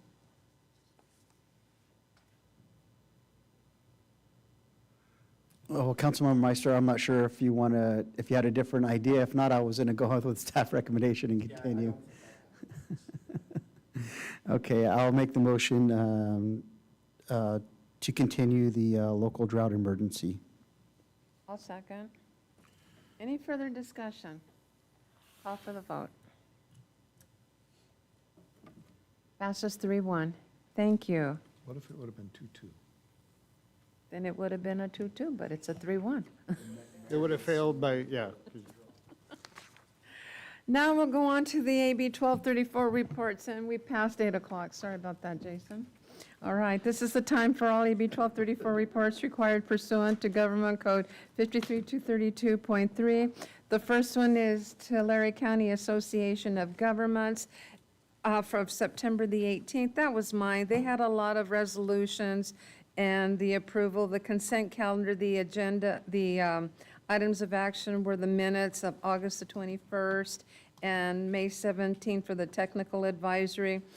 There was a legislative update with the One Voice trip to Washington, D.C., probably in May of 2024. We were provided with a TCRTA update via a slideshow presentation. It was very brief. In my own opinion, since I'm not directly involved with it, it was interesting content. That's all I'm going to say. And the one large item, well, a couple, were under the Tulare County Transportation Authority. There were 2 items of action, was the adoption of resolution authorizing the issuance and sale of not to exceed $90 million in Series 2023 Measure R sales tax revenue bonds, and then to approve the supplemental funding of $1.6 million for self-help enterprises in the city of Farmersville, affordable housing, sustainable community projects. That concludes that report. The next meeting is Monday, October the 16th at 1 o'clock, and it will be here at the Porterville Fire Training Facilities. The next one is the Cal Cities Annual Conference, and I'm going to chime in with Councilmember Beltran because he was one of the 3 of us that went. Just want to highlight real quick. Yeah, I mean, that was my second conference for Cal Cities as a Cal City member. I attended quite a few different sessions. The 3 that I wanted to highlight was homelessness on the city of Rialto and how they're dealing with that, and it was really good discussion. Another one was small cities that are dealing with big city problems. And the third was downtown revitalizations, a lot of smaller communities. I mean, these are, I can't remember how many hundreds of cities in California belong to this organization. So speaking with cities from small to large, from Southern California, in our Central Valley and in Northern California, just to hear all their different ways that they're diversifying their downtown areas.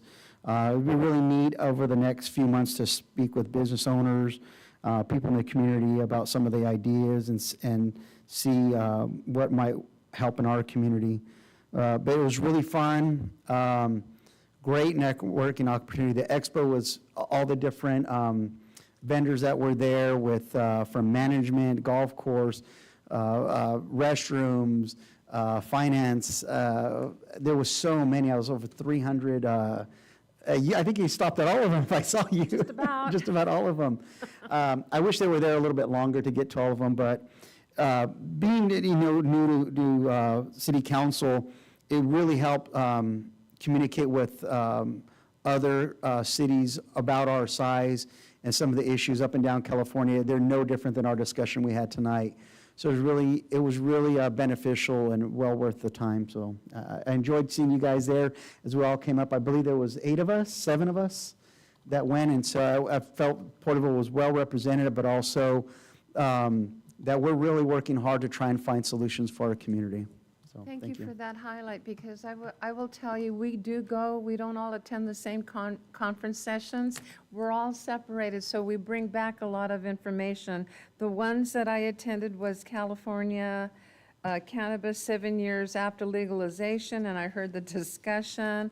The next one that I attended was the mayor said what? Staying ahead of the news and information that is put out, source, and to make sure that our pages are sort of out there and consistent to that regard. And the other one, Stop Hate, how local and elected officials can combat rising hate crimes and hate speech. The reason I attended that session is because I wanted to see others, and it was a panel of 4 council members, and they described how they've been approached with hate. And they've been, since they got elected, and it was an interesting panel because it was an African American, an Asian American, and it was a Jewish council member. And then there was another one, a gentleman who identified himself as Hispanic, and he called himself queer. So in that conversation, it was good to hear what each one of them brought to the table as how they were elected officials and how the innuendos and the attacks came to them and how they were working by forming alliances in their community. And pretty much when it was open up for discussion, a lot of others did go up and they were talking about how they would handle the situations in council chambers. That was kind of an interesting one. And thereafter, I went to a local agency's guide to HCD's Housing Accountability Unit. Well, when I walked in there and to listen to the conversation, a community development and the planning department, they're all doing that. The city of Porterville is doing everything that was done in that information. As a seasoned council member on the dais, I encourage every council member to attend whatever is available to you through the Cal Cities. There's an abundance of information that is there. So that concludes what I have to say. It was good. It was good dialogue because you meet a lot of people from different cities. The Mighty 190 Committee, Councilmember Meister? I attended the Mighty 190 Committee Wednesday, September 20th via Zoom. There was introductions, and then we went over funding and expenditures. There's roughly a little over 31,000 left in the account. Road closures updates. The 190 is closed. It will be closed from October 9th to 19, working on rebuilding 2 miles past Wishon Drive. We talked about alternate routes to the Trail of 100 Giants. You could use Road 50 through Hot Springs and Parker's Pass. Then we went into marketing, talked about some elevator pitching and maybe not promoting so much going up the 190, but promoting local business like the casino, or what I brought to the table was that we promote local businesses on Main Street, try to drive businesses downtown. I thought an idea of like Don Vito's Taco Tuesday, the Vault serving over 50 domestic beers, Palace Kitchen overlooking old downtown Porterville, and Stafford's Chocolate. Maybe we could persuade them into making a giant Sequoia candy bar. From there, we went into committee formations, and then had roundtable. Something that was interesting with roundtable, casino representative talked about a lot of traffic coming from Fresno area, which I thought was a good thing to see come into the city of Porterville, right? Next meeting will be in person Wednesday, November 5th. Thank you. Thank you, Councilmember. Tulare County Task Force on Homelessness, there is nothing to report because Claudia nor I were able to attend. We were at the League of Cities.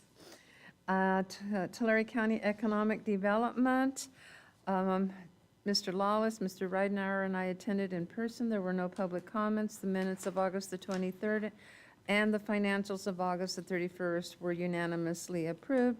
There was a small presentation by a Samantha Dodero representing the San Joaquin Valley Clean Energy Organization Services. She spoke of business assistance, solar, other in the network of the California Green Business Network, shared what the incentives would be for businesses. The project and client services update, nothing significant. Currently, there are 27 active project files. Staff updates, that the TD Ameritrade is now owned by Schwab. With regard to the investor account, the new ownership, updates of the officers are going to be submitted.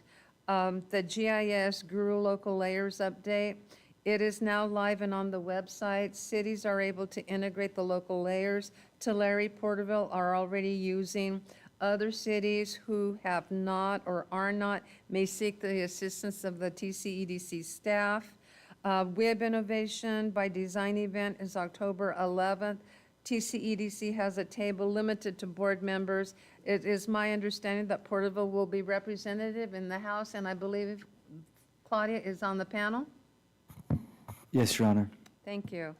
And the CVIC Industrial Collaborative event is scheduled for the 6th of October. That summit will be held at the COS Tulare campus. New members are Valley Children's Healthcare, the Altsys Solar, and that the city of Exeter increased their membership dues from $2,000 to $5,000. With regard to the TCEDC Private Partner Pledge Membership Drive event, the next one is scheduled for October the 24th at 4 o'clock at Eagle Mountain Casino. Of the $70,000 goal, they are at $62,000, with a big thank you to Bank of Sierra for their $25,000 grant from the private sector partnership. And authorize Comcast letter of support to the California Public Utilities Commission to expand broadband infrastructure in Tulare County. That concludes my report. Our next meeting is Wednesday, October the 25th at 8 a.m. The last one is the Internal Audit Committee. We met on September the 27th. Members present were Maria Bemis, Mr. Lawless, Julie Liu, and me. Absent members were Rob Taylor and Vice Mayor Kelly Carrillo. Scheduled matters, we got to meet the city auditors from the firm Clifton Larson and Allen. It was nice to connect the face with the names. They are different auditors, but I was able to meet and speak with them prior to the meeting. It was an outline of their audit process, questions asked of me related to the audit, etc. The minutes of August the 30th, 2023 were unanimously approved. The review of the Tulare County Junior Livestock Show and Community Fair License and Development Agreement. There was just brief discussion to the agreement, and outreach will be made to contact them to this regard if there are any changes to the existing agreement and to update the same for both parties to review. There will be an evaluation to surplus law, etc. No product was presented at this committee meeting. It will be brought back to the audit committee for further discussion. With regard to the PSW lease agreement between the city and PSW, there is no record of acquisition, no recorded documents of ownership by PSW. It is city ownership. The lease will be updated for both parties to review. More discussion to follow.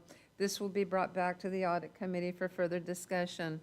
Under other matters, the continued review of the two leases noted above, updating both agreements, legal counsel to draft revisions and updates and to be brought back. With regard to Comisión Honorífica Mexicana Americana, The draft was sent to the organization, waiting to hear from Comisión. If there are no changes to the draft, that will be brought to a future city council meeting. Otherwise, if there are changes, the draft will once again go to the audit committee. The Kiwanis agreement is ready for city council. It will be scheduled for the second meeting in October. Discussion with regard to developing a policy permitting process for events outdoors on city property, community civic events, special events. That was just a minor discussion, and it will be continued. The meeting did adjourn. Our next meeting is scheduled for October the 25th at 4 o'clock. That concludes all the reports. We'll now go into oral communications. Brock Neely, address on record. Whoa. Fernando has some documents for everybody. One of the items sitting in the Appropriations Committee at the House, waiting for them to actually elect a speaker now so that they can bring it to the floor for a vote, is the education appropriations.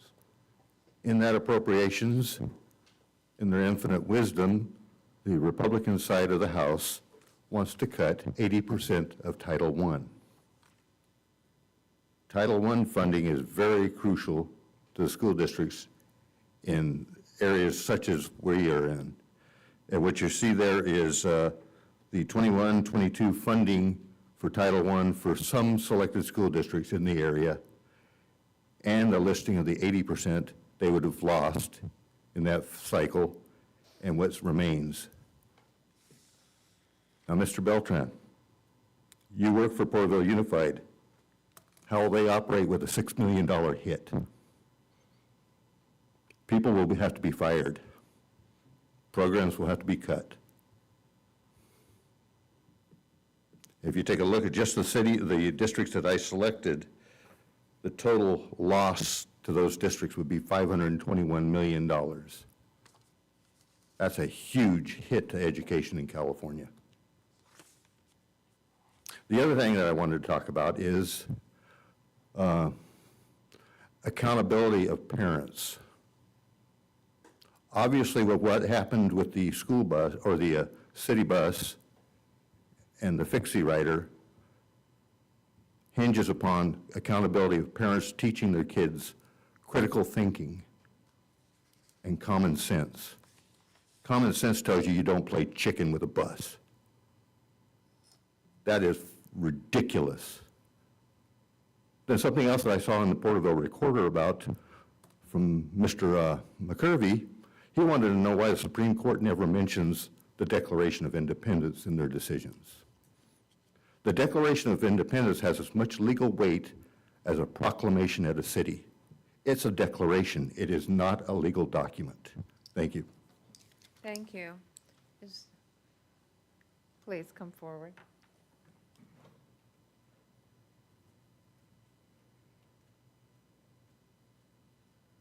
Hi, Renee Kirtley, address on record. I'm concerned about the small tractor museum out on Grand Avenue, across the street from Carol's Tire. That was supposed to be a temporary site, which none of you, except you, Mr. Lawless, was here at the time when it was a temporary situation. Well, in January, they're going to end they're going to end the motor business and only have electric vehicles. Well, the little tractor museum out there is all, looks like gas to me. And I think it's an eyesore, so I'd like to know what the city's plan is to ask that business maybe to wrap it up, since it was a temporary situation years ago, 2009. Maybe the attorney remembers.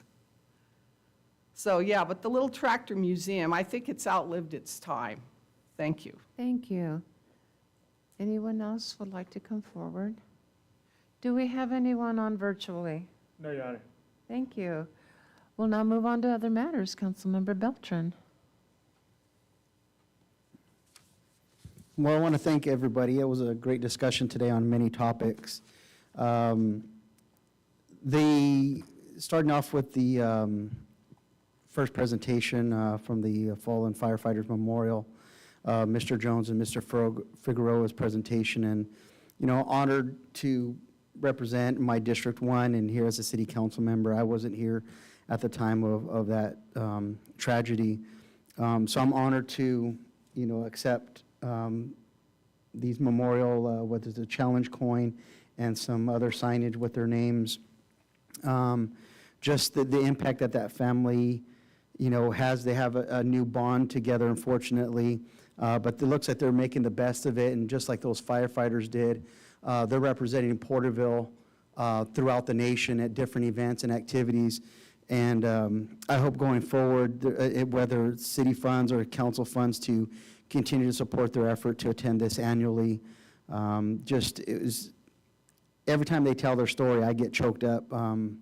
It's something they won't forget, and many of staff and those that are involved, along with you, Madam Mayor, during that situation. So it was great to hear from them. The 5 employees, is great to acknowledge these employees for all that they do. I've had interactions with several of them, and just I'm always so pleased to, anytime I'm out in the community and people ask about where to go for this or who to talk to, I'm like, man, our staff is awesome. Go in. This is who you talk to. This is the department you're going to see and where it's located in here in City Hall.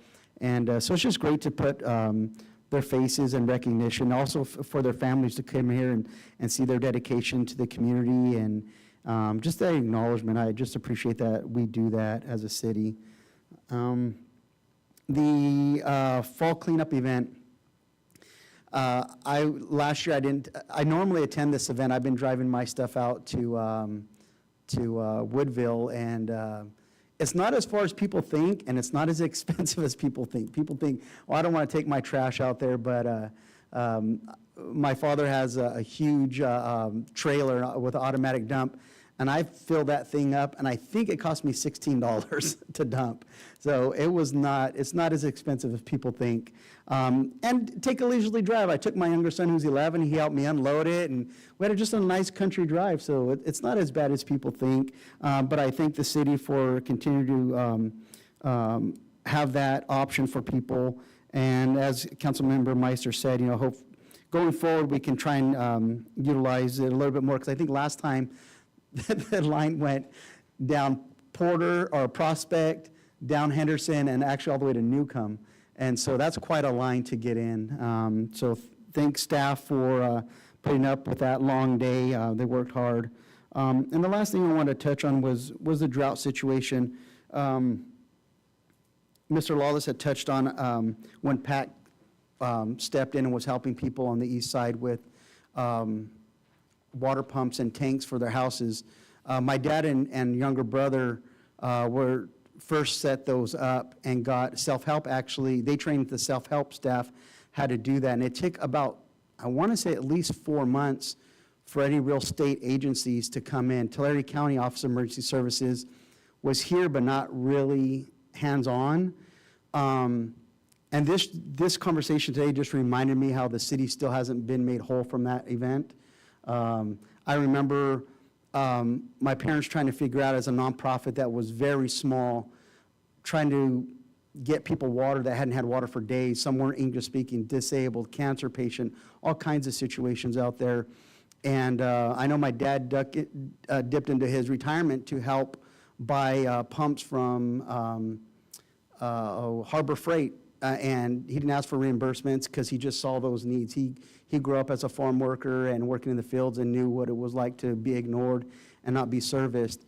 And I remember them coming to City Hall or to council and asking for water, and the city didn't hesitate. So again, that's just a reminder of all that we've been through and all that time, but the state has still not made our city whole. But I just thank staff and all those departments for working with the citizens. They weren't even part of the city. But just, again, how we do for so many other aspects that we look out for our neighbors. And so with that, I'll end. Thank you. Thank you. Councilmember Wyrock? Thank you. This last weekend, I was out of town in an RV park, and person who works for an agency that protects the President of the United States was in retirement and in a space next to ours. And their political statement was flying the American flag upside down. And I got to meet the husband and wife, and I couldn't help but reflect that some people have an opinion that, and a belief that America is a mess, and we have problems in America. But I couldn't help but think that if those problems in America were here and somebody tried to fly a flag in Porterville upside down, I would like to think that they wouldn't take the Porterville flag and turn that upside down. I think the city, for decades, since its inception, maybe made a few mistakes here and there, and will make some in the future. But all in all, the staff, the elected officials have tried really hard to do a good job for the city. So I wanted to, again, thank all of the employees and their families, the directors, our chiefs, for the dedication you have to the city of Porterville. Next, some of us might not, appreciate or support the politics of Dianne Feinstein, but frankly, she served for decades the people of California and tried to represent us the best that she could, or to her political beliefs in Washington, D.C., and brought a lot of help to the state. And to have our flags lowered to half-mast, I think, is appropriate. She did pour her life into politics and made some good decisions and some others maybe not so good. But she was committed to America and our great principles. I'd like to believe that.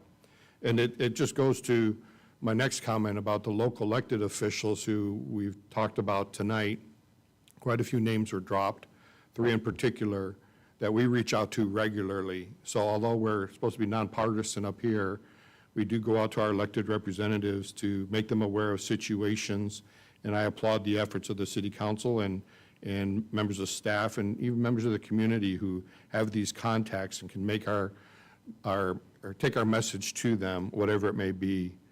The recognition of our Porterville employees, I was really proud of, the length of time that they've put into the city. This is a place where a young person coming out of high school could work their entire careers for. To hear about somebody like 15 years service, or even Mr. Gonzalez, 35 years in public works. And I was just thinking about one of these new backhoes coming out. We're going to buy a few new backhoes. If his name was there in the years of service in 2023, everybody that's around that backhoe might think, wow, 35 years.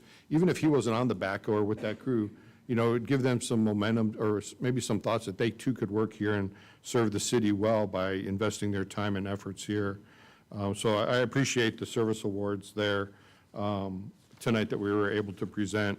And then finally, I'd just like to thank the council for your insights and your leadership and your perspective. It opens up my mind a little bit, and I appreciate that very much.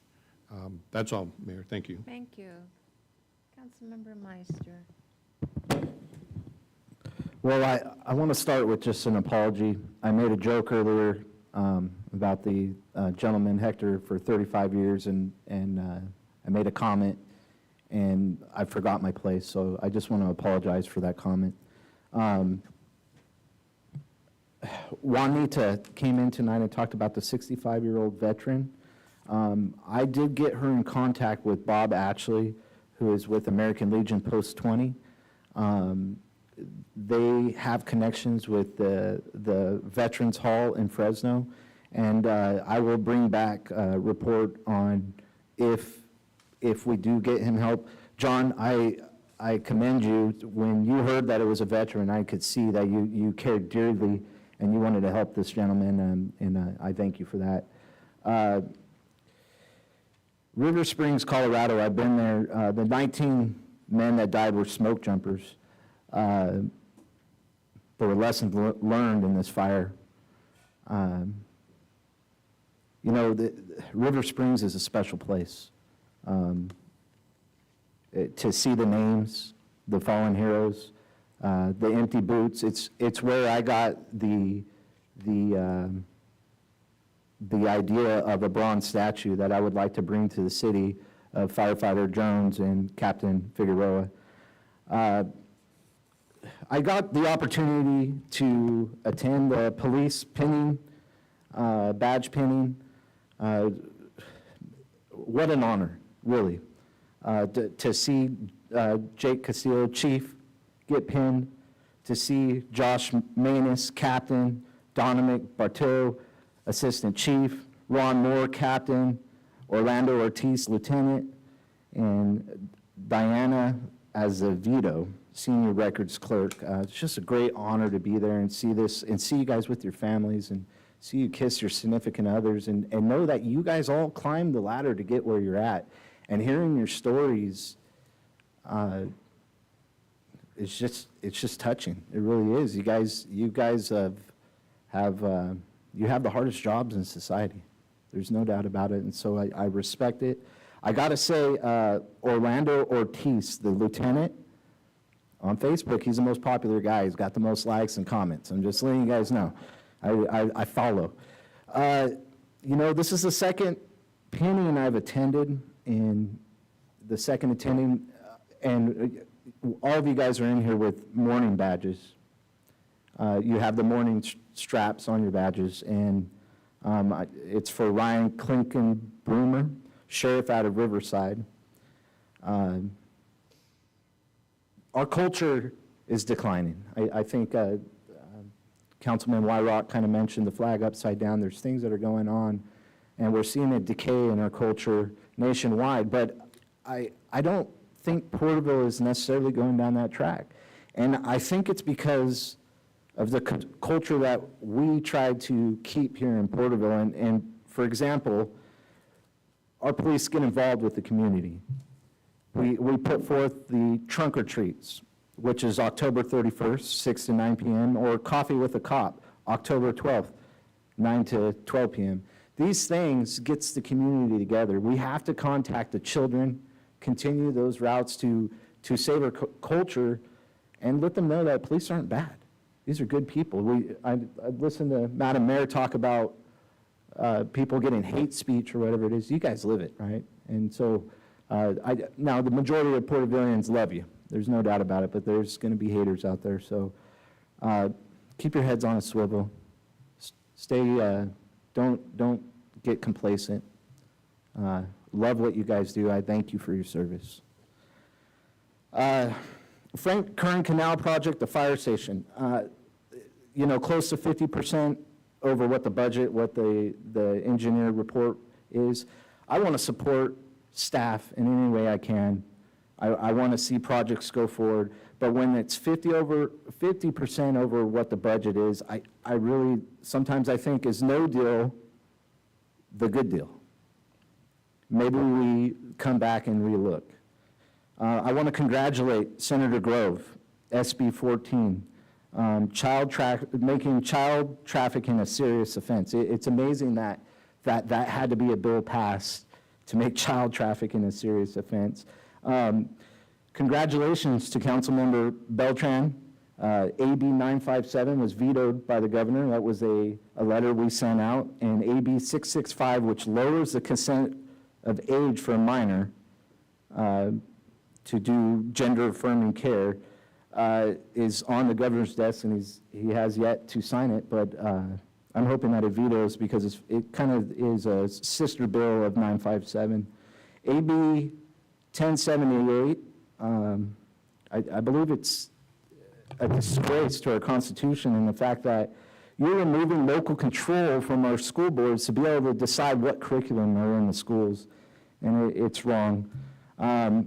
As we go down this path, also SB 2, more restrictions on law-abiding citizens, CCW carry permits. This county promotes carriers, lawful carriers. I will be bringing a proclamation for the Second Amendment. As we see the COVID ramp up with, some would call it the election virus, but as it's ramping up, there's certain people that that are contacting me and with issues needing medical exemptions. There are ways to get around from doing the shot. You don't necessarily have to. We're seeing some face masks coming back, so I'm also going to be doing a medical freedom proclamation, moving that forward, and that's all I have. Thank you, Mayor. Thank you. Councilmember Weimreich, you said you had one more? Yeah, I did. I missed it in my chicken scratch here. It's related to the trips to Colorado. And, I don't know if it's a proclamation. I'm asking for some direction to put together something on behalf of the council to memorialize our funding of people to be able to get back there and to celebrate the lives and share their stories. Maybe it's I don't know what it would take, if it's a proclamation or if it's a budget item for every year, just to memorialize it so that it doesn't fall to the wayside. You could probably do it by resolution, where and then that resolution stays in effect until replaced by resolution. So could somebody draft that up for us, or do we just talk about it here and make it happen? If you would like to schedule, we could put it on as a scheduled matter Thank you. with the concurrence of the council. Thank you. I would like to make a motion that we add that to a future agenda item. Thank you. I'll second. Okay, call for the vote. Passes unanimous 4-0. We'll move on. I want to say congratulations to all the officers that were promoted, and especially the stories that were told that day. Memorable, and they were good, and congratulations to each of you. To the excited bunch in the back. And I want to say also to the firefighters that are here this evening, it's always a difficult time, and even with the police department, when we have the Jones and the Figueroa family, because it triggers some memories, and they're always difficult.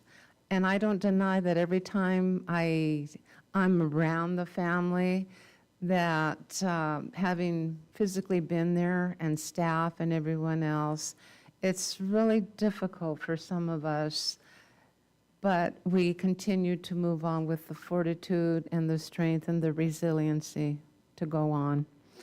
I want to compliment a young lady. I want to compliment Eureka Velarde for her outstanding interview with Laser Broadcasting. It was sent to me, and she did a phenomenal job for the city of Porterville.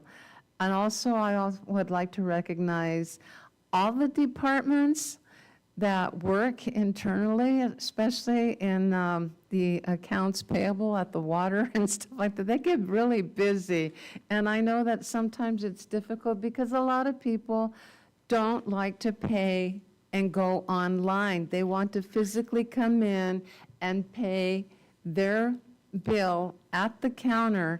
And once again, the compliments that I hear is that there's actually someone at the counter that speaks Spanish to help the people that come in and pay their bills. Also to the IT department, where would we be without them? Especially keeping all the departments functioning. And one of the comments that I want to make is, especially having the IT and the equipment in the police department, it had to do with finding a vehicle in Gilroy. The compatibility of what was here in Porterville was compatible to what they had there, that they were able to pick up that right away, and they were able to secure the vehicle and bring it back and do the arrest and all of that. So I am very grateful that Porterville was one of the first to have that equipment installed here, and that others followed suit. So I want to thank everyone to that regard and for the job of working with the other organizations and the agencies. Continuing on, Fernando, it's good to have you sitting right in front. I mean, I can't see you, but it's good that you're there. Anything you'd like to say? Okay, that concludes what I have to say. Mr. Lawless. It was a true pleasure to be able to recognize both Captain Manus as well as Chief Costello. And really pleased that that could that wrong could be righted for that. And also, I was sincere in recognizing Gordon Trott and Hector. Oh, They, yeah. that evening, and they insisted to be part of that. And they really, and LA Fire Urban Search and Rescue just said, those guys can come work for us any day. And they've been all over the world. And they said those are some of the finest operators they'd ever worked with. So it's a real credit to them. On October 14th, we also have Pioneer Days, and that was, we were talking about traffic, and initially Veterans Park was being evaluated for that, and I appreciate Amy and Donnie trying how to move pieces around with Main Street under construction, so it's going to be out at the sports complex. So Pioneer Days will continue on. On October 16th, on Monday, we're going to have TCAG here in the city of Porterville. It rotates around until we'll be at Fire Station 2. So instead of having, make that trip to Visalia or other, get to stay local finally for, at least for a month. And other upcoming dates, Maria Bemis has a birthday coming up. Oh, Maria. Unfortunately, because that also, by her turning another year older, pushes her closer to that retirement date. Yeah, I try to say that. She's not responding. She doesn't want to hear it. Yeah, she doesn't want to hear it. And then Javier also has a birthday. Javier, you have a birthday. Yeah, he does want. And then I wish Terry and Richard a very happy nuptials on Saturday. Oh, Yes. yes. Getting married at the Zout House. Oh, congratulations. All right. 9:05. Meeting is adjourned, and who